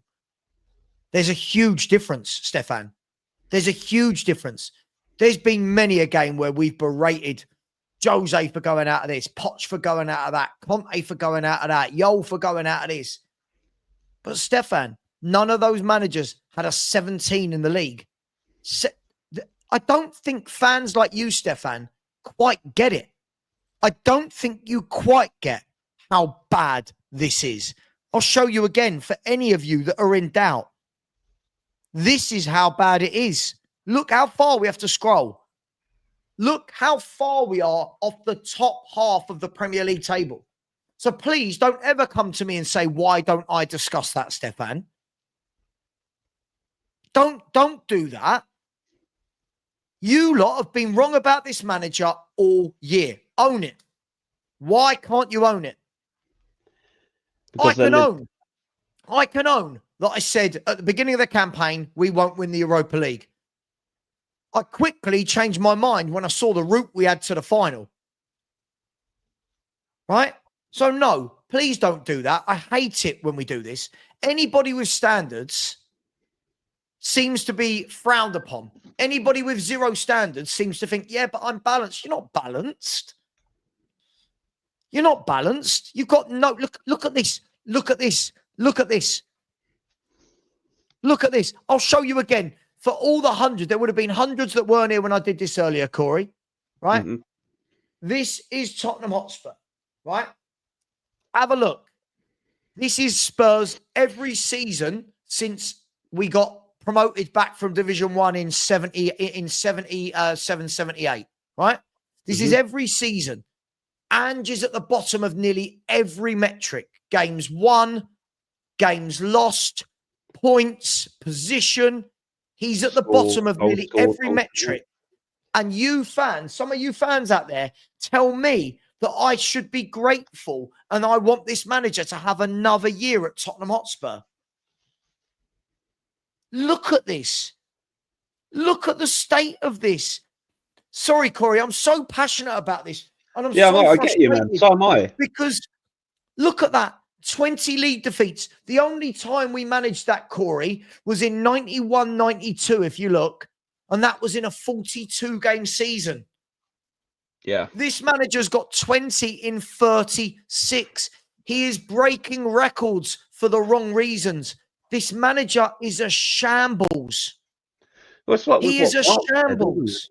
with what Mark said, and I said it quite some time ago. I sent you the picture about 2 months ago about the comparisons between Pochettino and Ange, about how many games he had lost in so many years. 2 years, 36 games. He has only now 8 games if he stays here off of beating Pochettino's loss rate in 5 years.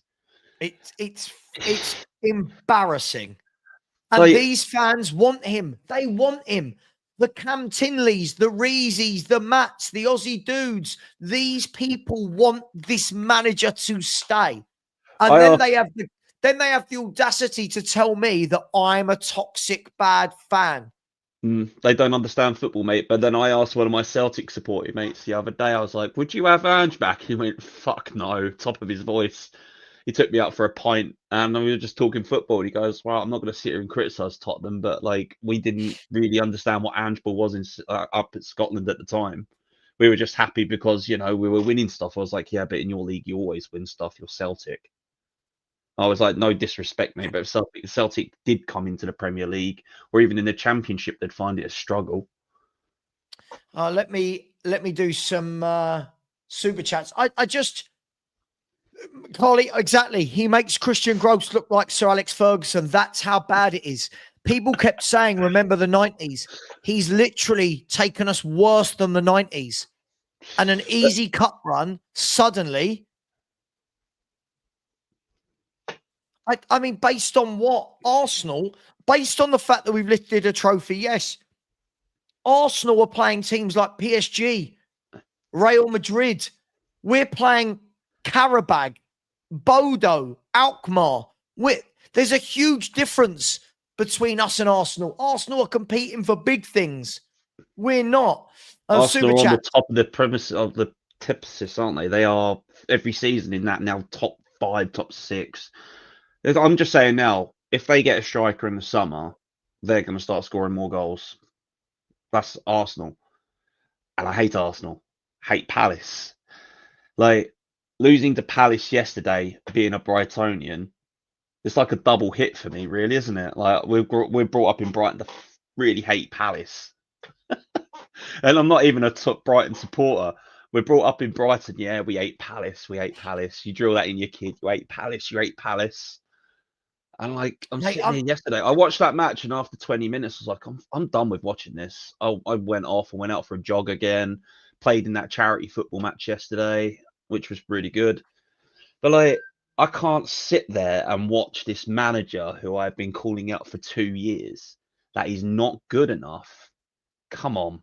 How many more games does this idiot have to lose? He's worse than a pub football manager. You know?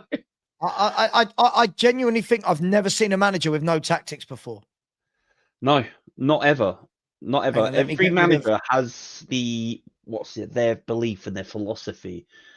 You've got Pep, who is the tiki-taka, and then always just seems to manage to change it around every season. Like something changes in his system. That's what keeps him relevant. That's what keeps his tactics going.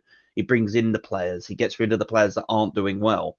Yeah. He brings in everything. You've got managers like Frank. I'm one of Thomas Frank's biggest advocates as a manager. He has got Brentford promoted, kept them in a Premier League on a shoestring budget. Every season loses players. Finds another player to replace said player, and Wissa, in my fantasy dream team, I've not touched it in weeks, but Wissa, I got up front. I was like, I was scouting him, looking at him online before Brentford got him. I was like, he could be a useful player at Spurs, but they're not going to get him. And I saw he signed for Brentford, like they've got a player there. They have got a player. I would happily take Wissa up front right now because he's a lot better than what we've got. By the way, this is not true. Again, people just make things up. Frankfurt were not the best team in the Europa League by any way, shape, or form. Frankfurt weren't even in the top 8 for the bookies to put down as winners. So no, sorry. This, and then somebody said, yes, they're bloody. Yes, and there bloody has been. Here's another one. Completely changed his mind from the beginning of the season to now. Completely changed his mind. Good morning, Phil. People saying Tottenham should be a top team and be challenging. Completely changed their mind. Big up to Jack Spurs. Thank you very much, Jack. Really appreciate your super chat. Very, very, very generous. Thank you very much, brother. You're always very generous to me, as is Andy Lester. Big up to you. Says big up to Savva. Have a good one. Thank you very much to you as well, Andy. Really, really do appreciate you. And Chris, big up to you. Thank you. Really appreciate you as well. Said there needs to be signs of progress. 17th is not progress. Chris, just for you and for anyone that missed it, this is why I keep saying, if I saw we were doing that slowly, fine. But what we're doing is this. What we're doing is this. The points per game ratio has gone from 2.36 to 1.41 since his first defeat. It's getting worse and worse and worse and worse. Facts. Not my facts, the facts. And then when people try to say you're trying to cherry pick, Savva, it just the data's out there. These things are in your head. They can see what's going on the pitch. You use your mind to formulate an idea. You come out and use this to speak about it, right? Football is so basic and easy and beautiful to understand under the right managers, under the right tactical system, under the right players, understanding the manager's system, coaching, the backroom staff. Everything is so black and white in football. This is my belief in football. Everything's black and white in football. You can really get somewhere as long as you've got a manager that knows what he's doing. This manager couldn't manage a piss up in a brewery. He couldn't manage anything, really. You could put him in charge of I'm trying to think of a good shop here. Put him in charge of Asda, he'll crash it out in 5 minutes. You could put him in charge of Waitrose, crash it out in 10 minutes because he wouldn't know what he's doing. Scott Kent said, if Spurs were to give Ange another year if he wins the Europa League, do you want Spurs to win it? Only asking as I know how much you hate. Listen, look, my love for Spurs outweighs my hate for Ange. Let me be very clear about that. Scott, as I've said before, we have to win the Europa League. We simply have to. One, first of all, to save blushes. Two, right? We need European football. Three, revenue. Four, selfishly, Scott, this is where people never seem to listen to me. When there's other YouTubers saying Savva doesn't want Spurs to win the Europa, you do realize if Spurs don't get in Europe, I have less streams to do. I earn less money. I know that's clinical, Corey, but that's the truth, right? It's the nature of the beast, mate. For my business, Scott, and for the nature of the beast, why would I not want Spurs to be in European competition just now? Why? It's the nature of the beast, like I said, mate. Like more football, more content, more money, more revenue for you. You know, more times Matt can come back and abuse us fans that can actually think and use logic to understand football instead of just putting on their little rose-tinted glasses, living in a fantasy land. Apparently, in their world, we're sitting fourth in the table. Well, we're fourth from bottom. If you wake up to reality, it's incredible how we can finish fifth last season and drop 12 league places in a year. I was right. I was right 2 seasons ago. I was right. I was right about him before that ink dried on the contract because I'm a massive Julian Nagelsmann fan, you know. When we were talking to him and then our glorious chairman didn't want to give 10 million over for his coaching staff. Could you imagine us under Julian? All right, he might not have got the players, but at least he would have got them coached, drilled, working in his system. His system's going to work for England. I think we'll get to a World Cup final and lose, but that's just me under Julian. But when I saw that we were linked to Ange, I was like, who is this guy? I've never heard of him before. Never heard of him. So reading articles, reading right back to when he was in Australia, when coaches saying this system won't work in England, you're going to get found out. That was 20 years ago when someone said that to him. 20 years. You see, all well and good being Celtic manager when you've got Celtic at the top of Scottish football and everybody else is this. The only other team that comes close to Celtic is Rangers. And even they were having a piss poor season this year. And we struggled to beat them. He's dreadful, mate. I mean, Kuva, big up to you. Fair play. See, big man. I said at the beginning of the season, if Ange managed to win something, he deserves another year. I'm not sticking to it. It would just be throwing away a season. Surely these Angian fans need to understand the reason why there are so many that don't even want a manager that wins a trophy. Surely they can see he's that bad that people don't want him. Matt said, what if winning the Europa League brings confidence? It's not confidence he needs, Matt. It's competence. It's tactical ability. He has not changed the way he plays in his entire career. He's not going to change now. Matt, for my own sanity, I need you to not be on my channel. I'll be honest. I get drawn in by you. When you're saying, why not even allow yourself to think of that? Because, Matt, you told me at the end of last season, watch what he does next year. Watch him tweak his tactics, and he hasn't, right? This manager does not coach. He does not change his tactics. So please stop, Matt. Please just stop. Mark, big up to you, my man. I don't have his Champions League Celtic. I don't have his stats for Celtic, mate. Hang on 1 second. Let me just read this again. Hang on. First City, second Liverpool, third Man U, fourth Spurs. Hang on 1 second. So the squad's not good enough. All of our midfielders are crap. Basuma's crap. Sar's crap. Bentancur's crap. They're all crap. Yet you predicted fourth. Receipts. Perchy and I, by the way, tonight on what are we doing here? We're bringing out receipts, and some of the receipts are going to be from some of you lot in the chat. Receipts from things you have said throughout the season before you all changed your minds. You know, those people that were saying third, fourth, then all of a sudden the squad's not good enough to be in the top half of the table. You know those people. We've got receipts. Big up to Alfie Danger, who has said, Ange fans, what's his best attribute as a manager? Tell you what, Alfie's paid. I'll ask this question to everyone, and we'll come back to this. And Alfie, I'll leave this there for now. It's still in the background. I've not got rid of it. Everybody, what is Ange's best attribute as a manager? Overusing the word mate. Answers on a postcard right now. What's his best attributes? What's his best attribute? By the way, again, we've not been through a cycle with this manager. We're 17th. We're going backwards. There's no project. All of this can't get a new manager in to start again. Start what again, Corey? We're 17th. We can't. This manager's got to go. I've been banging the drum for a year, close to 19, 20 months. But then again, I was him out straight away. I didn't like him. Didn't like his tactical approach. It's all well and good being in those tin pot leagues, I'm going to call it, with the best team in those tin pot leagues, beating up the little guys like the Inverness Caledonian Thistles and Tokyo and Hagaspaki. I can't pronounce that. Like the Japanese league, I can't pronounce that team. It's got so many syllables in it. It starts with H. It's like Hazabaki,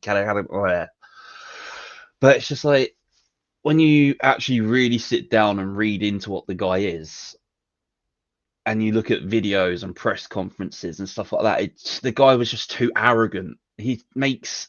I love Jose, but it makes Jose look like a normal, sane manager, you know, and we know how arrogant Jose can be, but I loved his arrogance. I've always been a Jose fan. We've had Jose, we've had Conte. Two top managers have won it in leagues, plural, in better divisions than Scotland. Scotland, their league is rated what? 23rd out of like 180 leagues across the world. You've got the Championship that sits in 12th. You've got the MLS that sits in 8th. And that, you know, the MLS is like a part-time league, but it's still rated higher than Scotland. It just makes me wonder, like, with these Ange fans, are they just walking around with their hands over their eyes, like, you know, the three monkeys, the see no evil, speak no evil, hear no evil guys? Them walking around just like this. Yeah, football's great, isn't it? I can't take this lack of tactical approach. The way he belittles the media, fronts up to fans when fans are asking him general questions in the stadium, and then he takes like 2 or 3 steps back in one of the video. Mate, in any other job, you talk to a customer or a punter like that, you get booted out the door. Like this, I know it's a job. The football manager is a job. Why isn't he being treated by the guys that run the company the same as right, this looks bad for PR, this looks bad for our club, this looks bad for our brand. How can we attract, say, like the next Beyonce if the football club is doing this badly with this guy insulting fans, and then the fans have a knock-on effect for not buying tickets to go to these concerts, you know, because the manager has made the club in the area look like a complete farce. It just has a knock-on for everybody, every content creator that has a Spurs channel, including yourself, and it's just running so far down the league that I just don't get excited to watch this team anymore. If we win the Europa Cup, all right, fine, we've won something. Finally, we've won something in 17 years. I was at that last game when Wooders towered above that Chelsea defence and slammed in that header.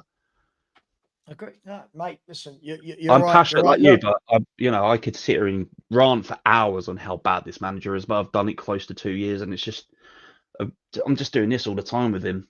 It just keeps repeating, week in, week out, same arguments about this. Let's have a look at some of the answers to. So the question from Alfie was, "What's his best attribute as manager?" And we've got a lot have come in. Excuses are his best attribute. Being, sorry, hang on, where are we? Oh God, I've completely lost it. Excuses. Being a con man. I love this from Lee. He knows every style of carpet a Hotspur way. If you know, you know. Saying lies. His best attribute is deflecting blame. His best attribute is pulling the wool over half the fan base eyes. Contradicting himself. I agree, Brad. I don't think he has one. Reezy, shut up now. Reezy, shut up now. Do you know what? I'm bored of you as well now. You and Matt just say stupid shit every day. It's absolutely ridiculous. Zakira said he has gone, in my opinion. Club has decided. I hope so. I really, really hope so. Nacho Gamer says he doesn't have one.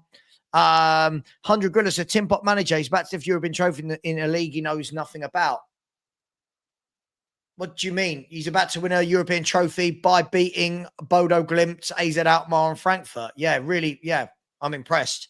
Where are we?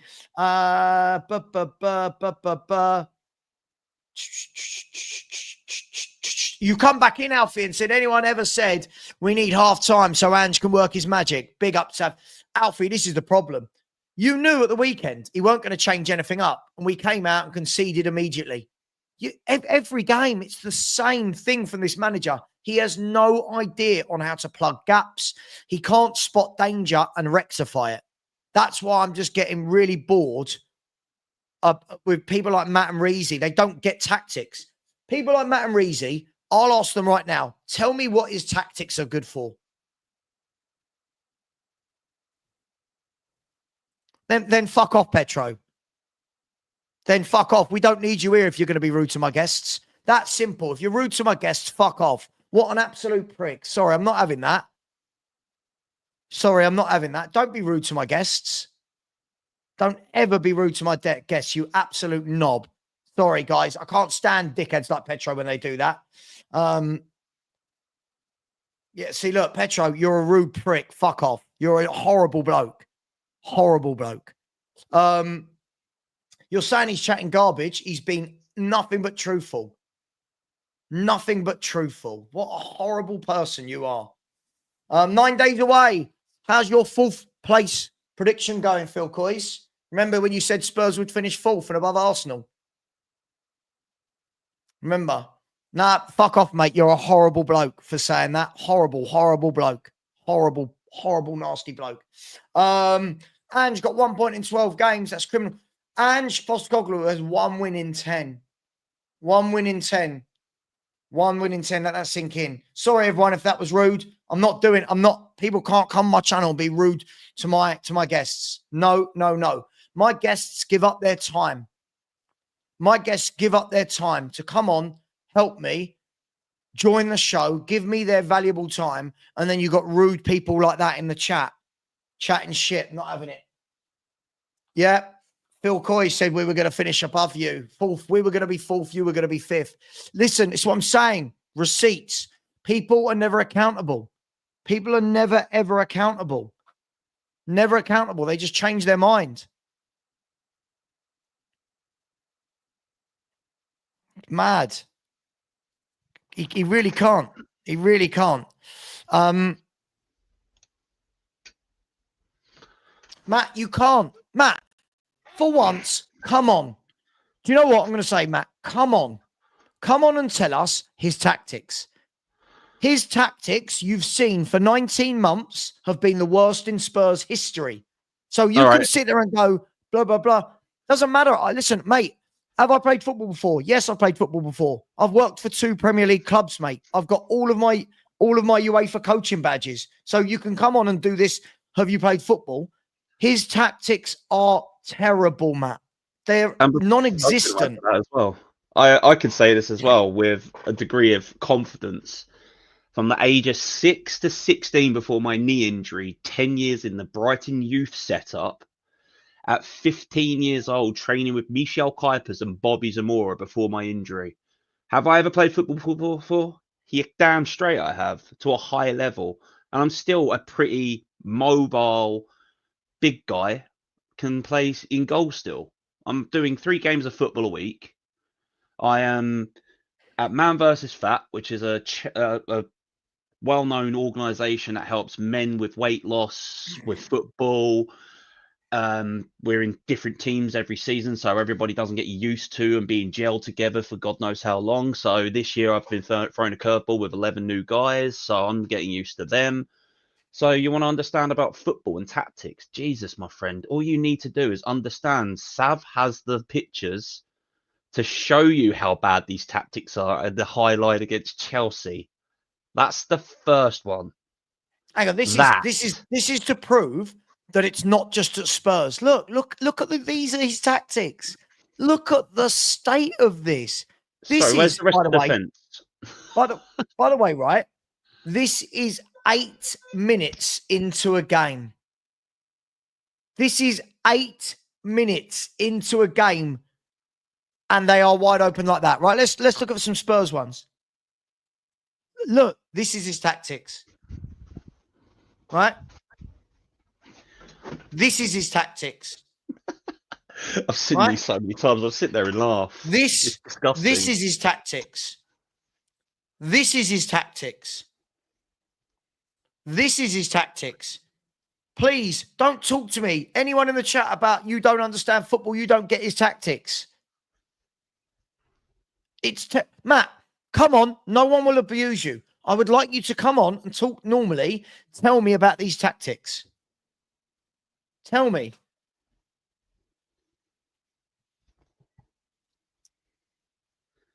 By the way, apparently, I don't know how true this is, but there are reports that Man City have agreed a verbal agreement with Florian Wirtz. Oh, Jesus. What a player. I don't know how. I'm just looking to see if I can find something a little bit more concrete. Apparently, Florian Wirtz. I don't know if that's true. If it is, Leverkusen lost their manager, Florian Wirtz. It could be losing. Let's see if Plettenberg said anything. That's damaging. Apparently, reports are coming out of Sky in Germany. And he is a baller, an absolute class, world-class player. He literally makes that Leverkusen team tick.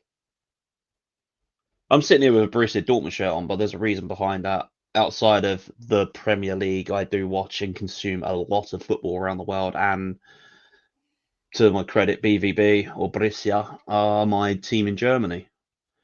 I've got weird connections as well. Like about 8 years ago, when I was still living at home, my mum. Yeah, that's bad. That is. My mum had some EF students. You know, the students that come over, stay with your family for a few months, and then go back. The gentleman that we had, the young guy then, Yona, his brother plays professional football in Germany. His older brother, his granddad was a goalkeeper at a high level. His dad was an okay player, he was telling me, but I keep in contact with Yona and his brother quite a lot through WhatsApp. Constantly, Yona wants to be a doctor. He's a pretty good footballer as well, but I mean, whenever he comes over here, Yona, he's like part of the family now. He comes over every year in the summer for 2 weeks. It's just every day we go out and play football, go to the pub. But like knowing football and knowing tactics, you need to understand, Matt. No one's going to abuse you here. You can come on, say your point. Savva is Exactly. very fair. I'm fair. I know football in and out. You've got your view on football. Savva has. Everyone has. A lot of us think the same, but we don't always agree with each other. I mean, I had a blow up with a few of the guys in a different WhatsApp group the other day because people weren't going to do the halftime walkout. I was like, you're pulling the part of that protest out. What's the point of protesting outside the stadium? The money is where it is in the pocket in the stadium inside. Well, But then I had to sit there, sat back and thought, I was like, okay, I've started an argument for no reason. Well, look, here's the link, Matt. You can even not put your camera on. There you go. How about that, Matt? You can not put your camera on. But you can't sit there and tell me he's got tactics. What are they? I need somebody. Nobody has been able to do this. Not one Anjin fan has been able to do this for 2 years. Is able to sit down and explain what his tactics are, what type of football team we are. We are gung-ho. That's the only word I can use. We're gung-ho. And in gung-ho games, you're going to score some goals. Of course you are. But you're also going to be wide open at the back. It's not rocket science for these tactics, is it?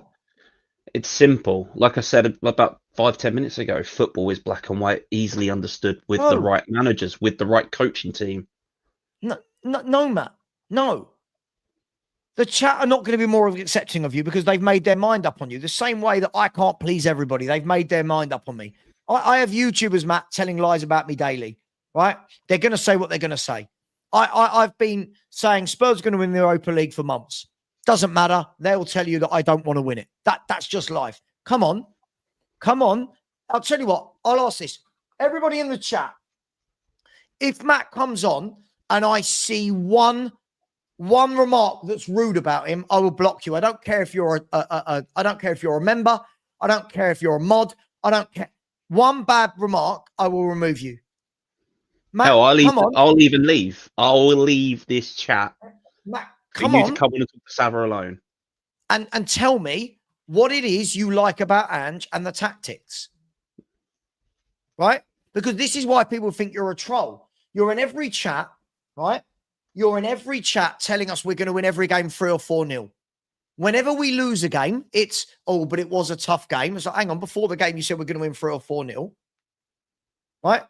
This is your chance. If you don't, Matt, from now on, I will stop reading out as many as your comments. I will, because you are now sounding very much like a troll.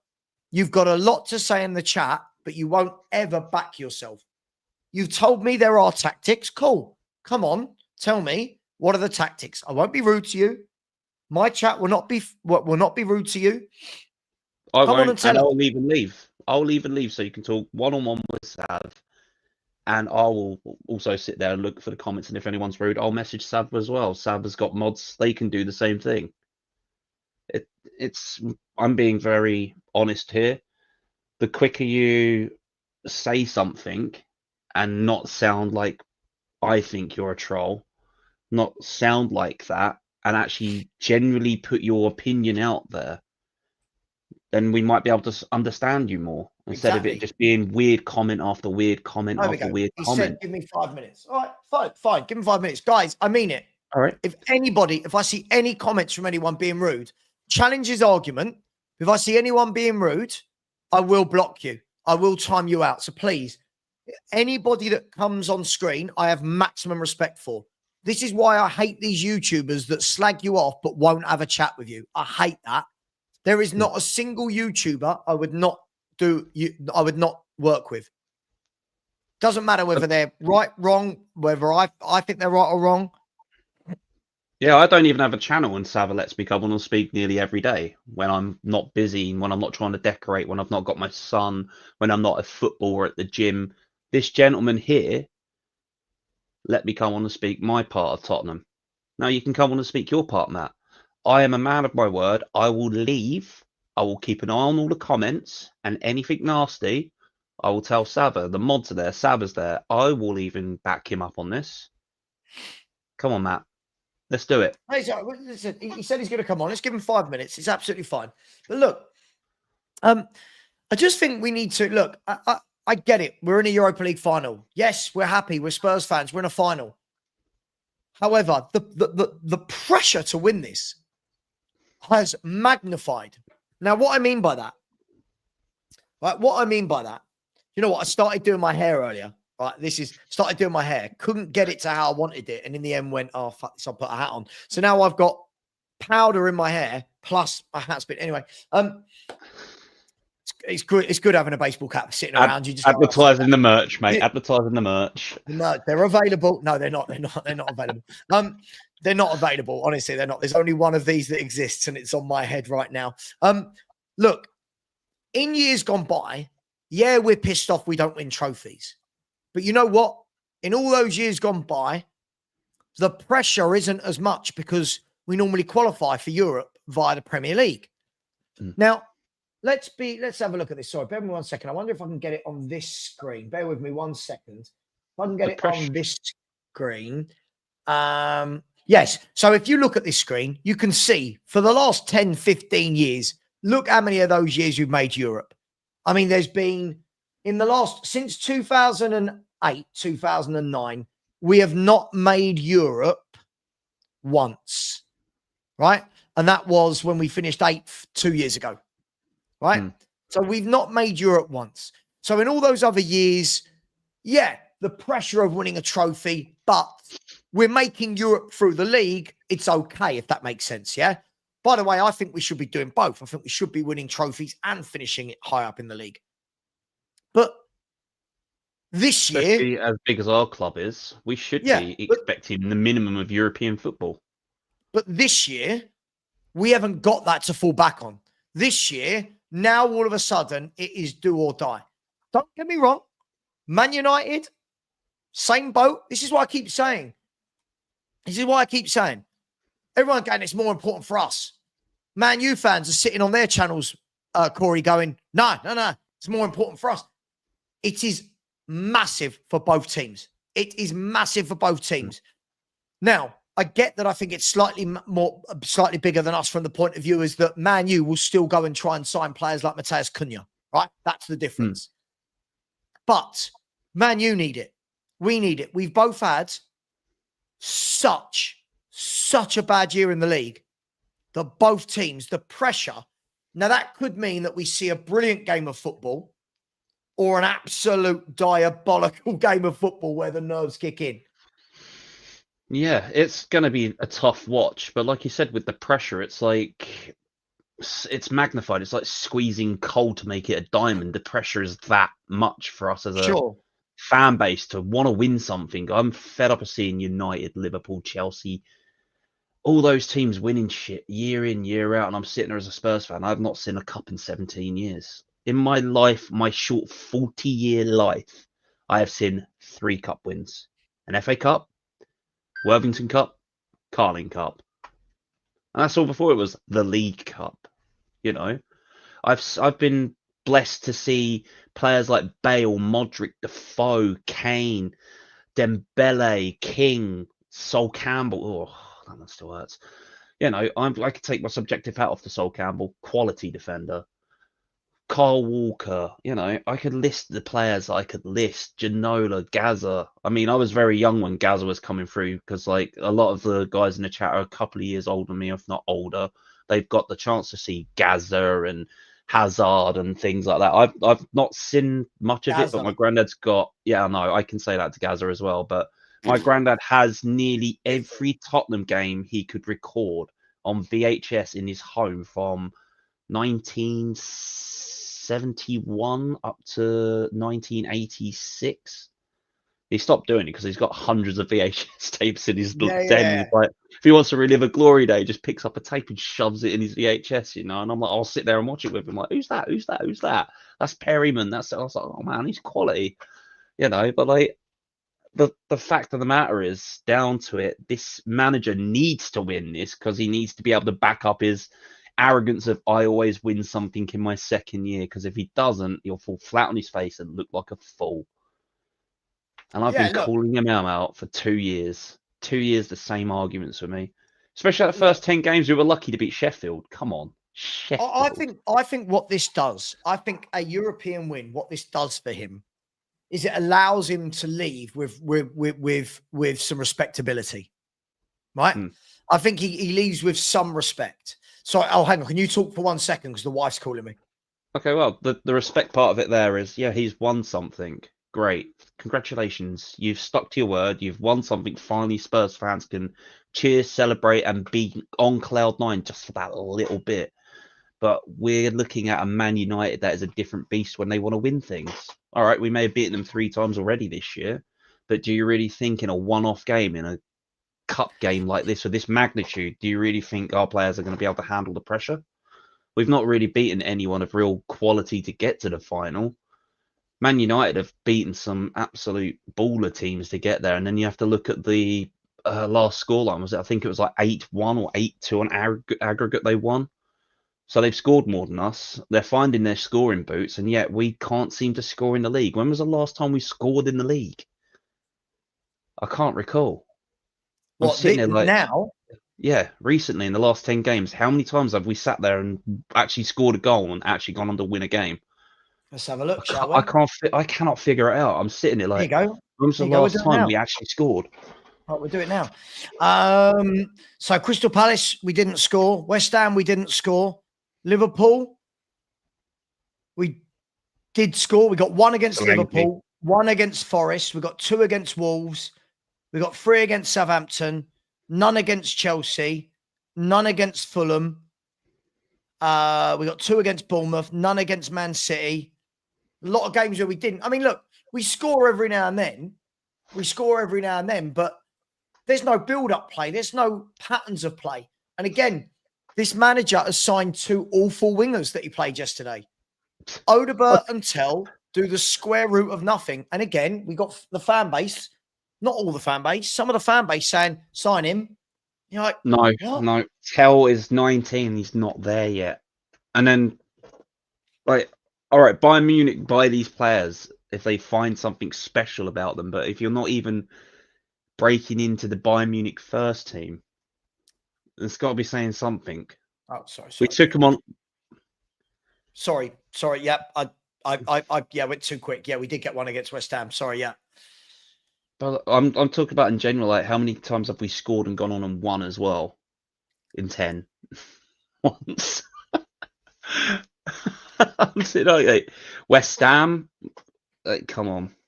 I can't take this manager anymore. It's making my stomach turn thinking about that this manager, if we win, could be here another year. I could tell you now, if we win and if he stays, I'm going to go and watch a different sport.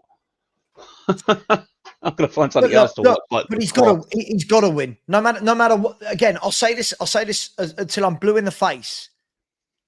It doesn't matter if I like this manager or not. He has to win the Europa League for the good of Tottenham Hotspur.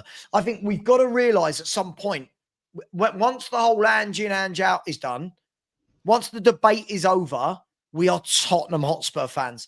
And the best thing for Tottenham Hotspur is for us to get Europe. If we don't get Europe, we have lost all of the European revenue and we have lost nearly £37 million in prize money in the Premier League. That could potentially be a £130 million swing if we don't get Europe. That is huge. That is huge. That's almost what our transfer budget was last summer. Like, and that's at least 2 good players as well. 2 very good players at 60 million each. So this is why it makes me laugh, Corey. When I see all these people going, Savva doesn't really want to win it. We've got to win it. We absolutely have to win this. No European football next year. We are going to fall further and further behind. And it would be 2 years out of 3 that we've not made Europe. That would be 2 years in 3 we've not made Europe. He simply has to win this. The players simply have to win this. Because I've said this before. I don't know how many different ways I've got to say in this until people understand what I've said. Not you. If we lose this, our better players are going to want to go. Right? Well, you've got to think some of these players are probably like gone to Daniel and gone, if this manager's here next year, I'm gone. You can tell that with Maddison. Romero's already on the plane. Who else is there going to be stripped out of the team? Van der Ven could potentially leave. I think Son's going. Son's already on his way out, man. We should have sold him 2 years ago when the iron was hot for him, when he's Golden Boot winner and everything like that. That's when we should have sold him. Look, I think Romero goes. I think Maddison goes. I think Son goes. And then what we're going to see is what people think this season was. We are going to see a painful youth project. We are going to be a team with not a lot of money, and we are going to be a team with not a lot to attract anybody. So I am sick and tired of being told I don't want Spurs to win this competition because, one, of course I do. I'm a Spurs fan. Two, we fucking have to.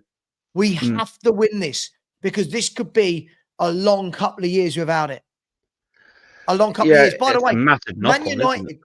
Man United, by the way, are unbeaten in Europe under Amorim. They're unbeaten in Europe under Amorim. They've beat some good teams. And what they have got is winners. Look at their Casemiro and Bruno Fernandes. How much of those two won between them? Jesus. Yeah. What trophy was Casemiro at Madrid, Champions League winner. League winner. Spanish Cup winner. The guy is a winner. Bruno Fernandes has been there when Man United have been at their worst and still won things. They have a winning mentality. And when I heard that the other day with that Ben being on or wherever it was, when you say like when Ange has installed a winning mentality, what? 20 losses in the league, 23 in all competitions, 36 games overall lost. So how many games have we had under Ange? Nearly 80.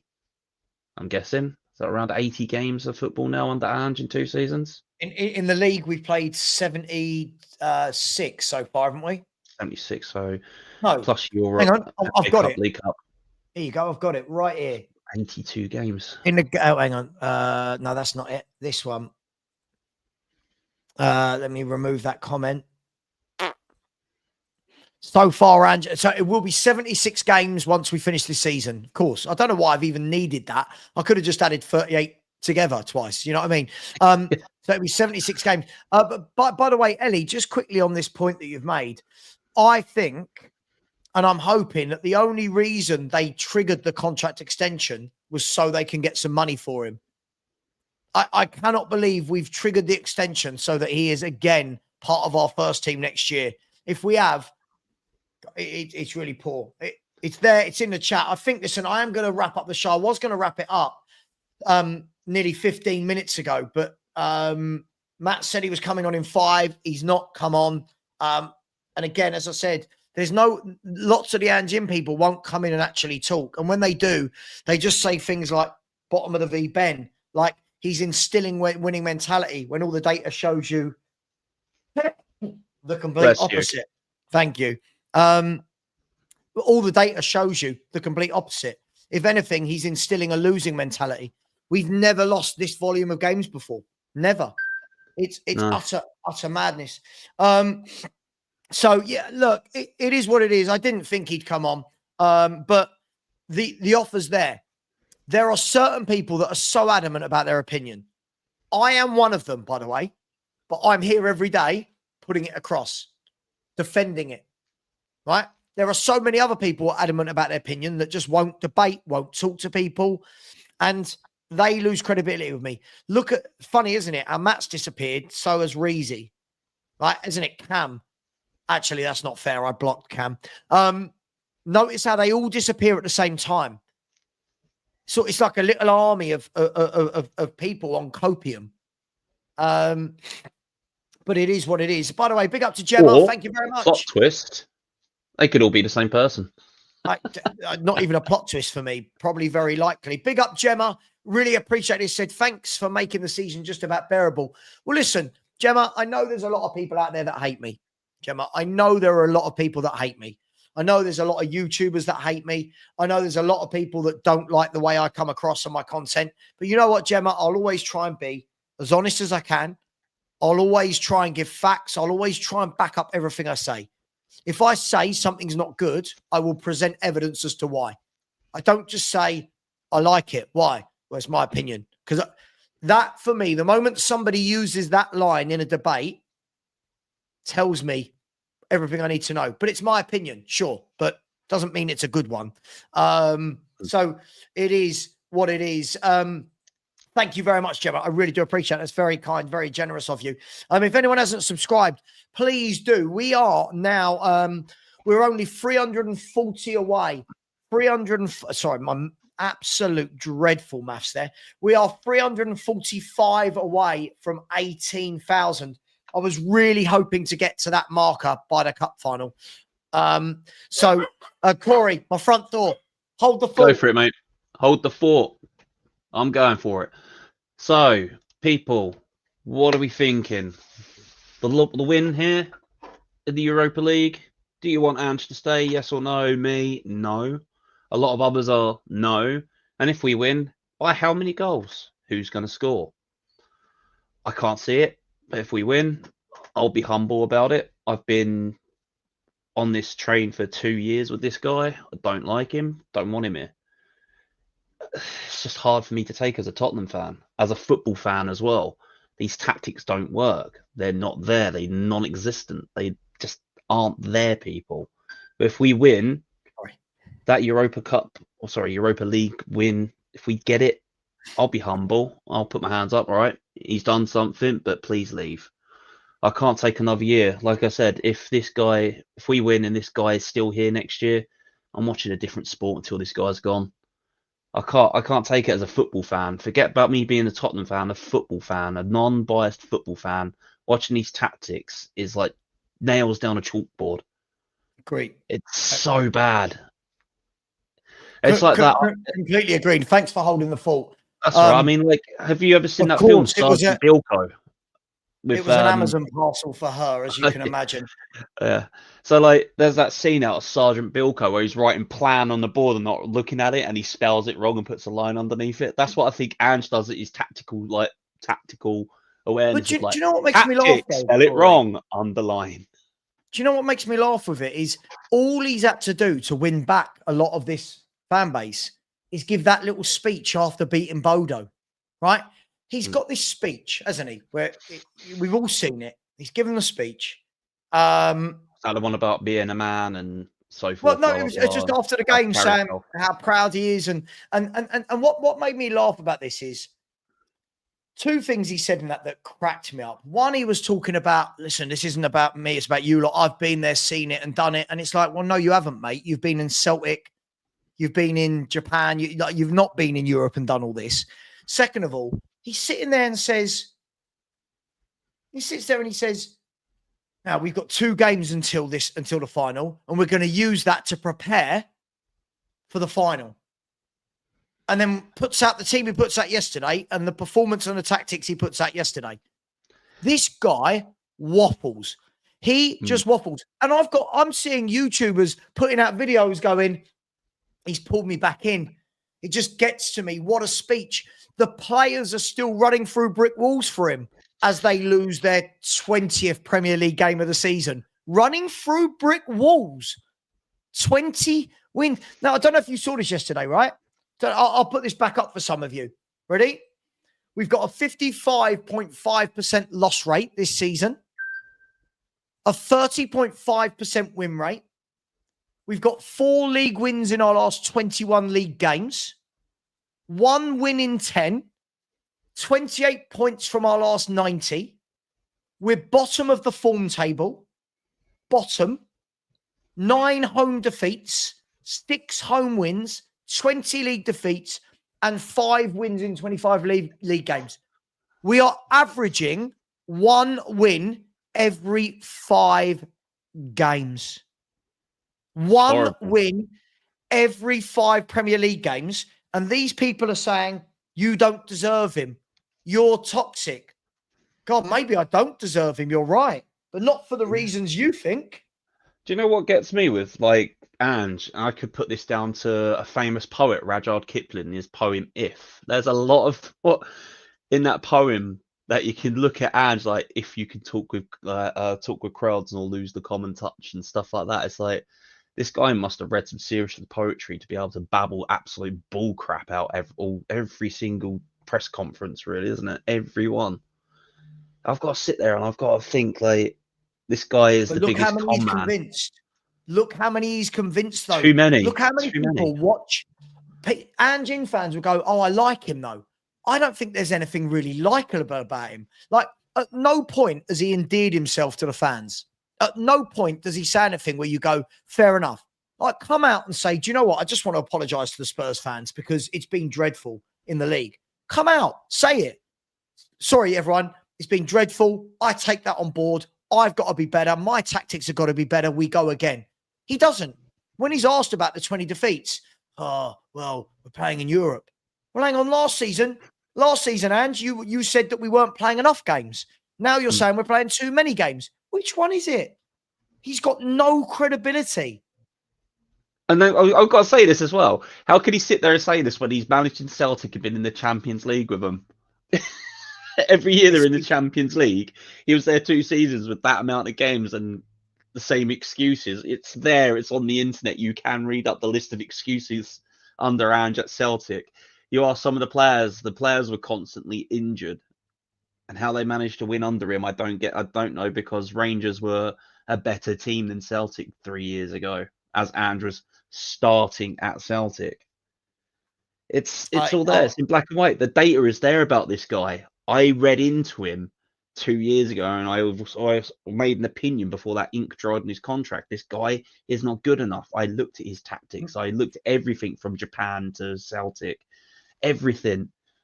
I must have spent a good 200 hours researching this guy to come up with my own opinion on him. Do you know what? I think listen, first of all, big up to Spurs Kings TV. I'm guessing this is, I'm going to go with Marlon. Could be Ash. Let me know. Big up to whichever one of you it is. Love you both. Angus, you were bang on. Angus said to me before we signed him, he said, you won't like him. This is what he does. Angus, to be fair, unlike your Arsenal opinions on transfers, you were spot on about everything you said about him. You were spot on everything you said about this manager. Loads of Celtic fans were that I spoke to. Loads of them. Don't get me wrong. There were some that were very complimentary, but there were loads that said that you're not going to like this guy because of X, Y, and Z. And they've been bang on. Brett, this is a great question.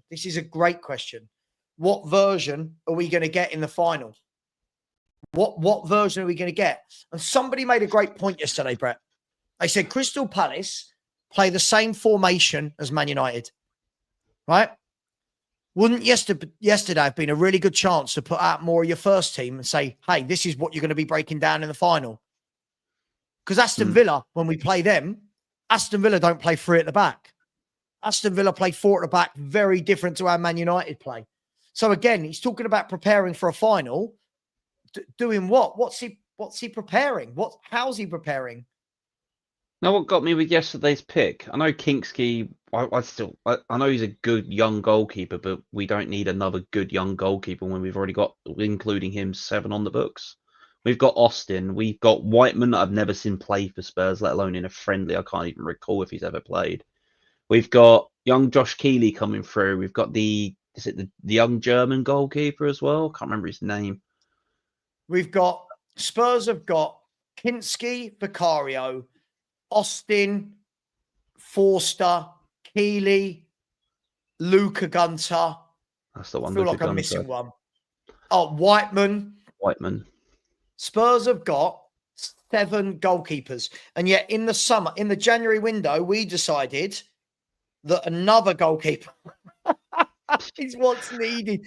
And then you've got to look at Josh Keeley's season as well. When someone said to me, yeah, he's only doing it in League One, but you have to go out on loan to understand how to get that first team experience. Otherwise, you're just going to sit in the youth team or you're going to sit on that bench and do nothing. As a goalkeeper, the position for the goalkeeper is one spot. Going out on loan, if you're a midfielder, a defender, or a striker, you've got ample opportunities to get on that pitch to show that manager that you're the right idea for the loan. As a goalkeeper, every minute on the pitch, training is important. It is the single hardest, I'm going to say this, the single hardest position to nail down properly and keep. Yeah. Yeah, listen, and again, it was interesting. He brings back Kinski yesterday, brings him in, gives him a game. I thought Kinski did some very good things. I thought he did some shaky things, but listen, it's his first game for 2 months. 4 months? 3 months? I don't know. I can't even remember. It seemed so long ago since he played against Liverpool. Right. Was that the last game? I think it was. Because he came in, the first game he had, he was really good. Then I think it was the cup match against Liverpool. It was the last time I think I saw him.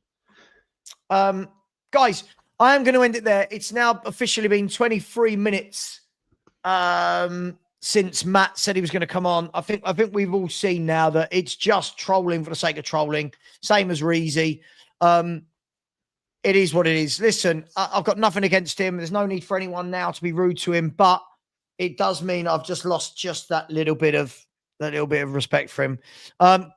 Thanks for coming on, Corey. Thank you to Mark who came on, to Danny who came on as well. Big up to everybody. Thank you for the likes. Thank you for the super chats. Oh, look, just as I say I'm about to end, see, look, it's like clockwork, these people. Guys and girls, today, 6 p.m, I've got the collective with the Nottingham Forest fans and the Chelsea fans and all those fans. So join me at 6 o'clock for the collective. And then at 8:30 p.m. tonight, we are going to have Savva and Perchy, the What Are We Doing Here podcast. The What Are We Doing Here podcast. That's all good, Corey. Yeah, the What Are We Doing Here podcast. So please don't miss those. Don't miss those shows. All the viewers help. I'm just. Oh, hang on. Where am I? I'm here, aren't I? Sorry, I'm just going to see who's live and see if there's anyone we can send you over to raid. Where are we? Here we go. Let's see if we can raid somebody. Who's live? Who's live? Who's live? Who's live? Add a redirect. Boom, boom, boom. Who's live?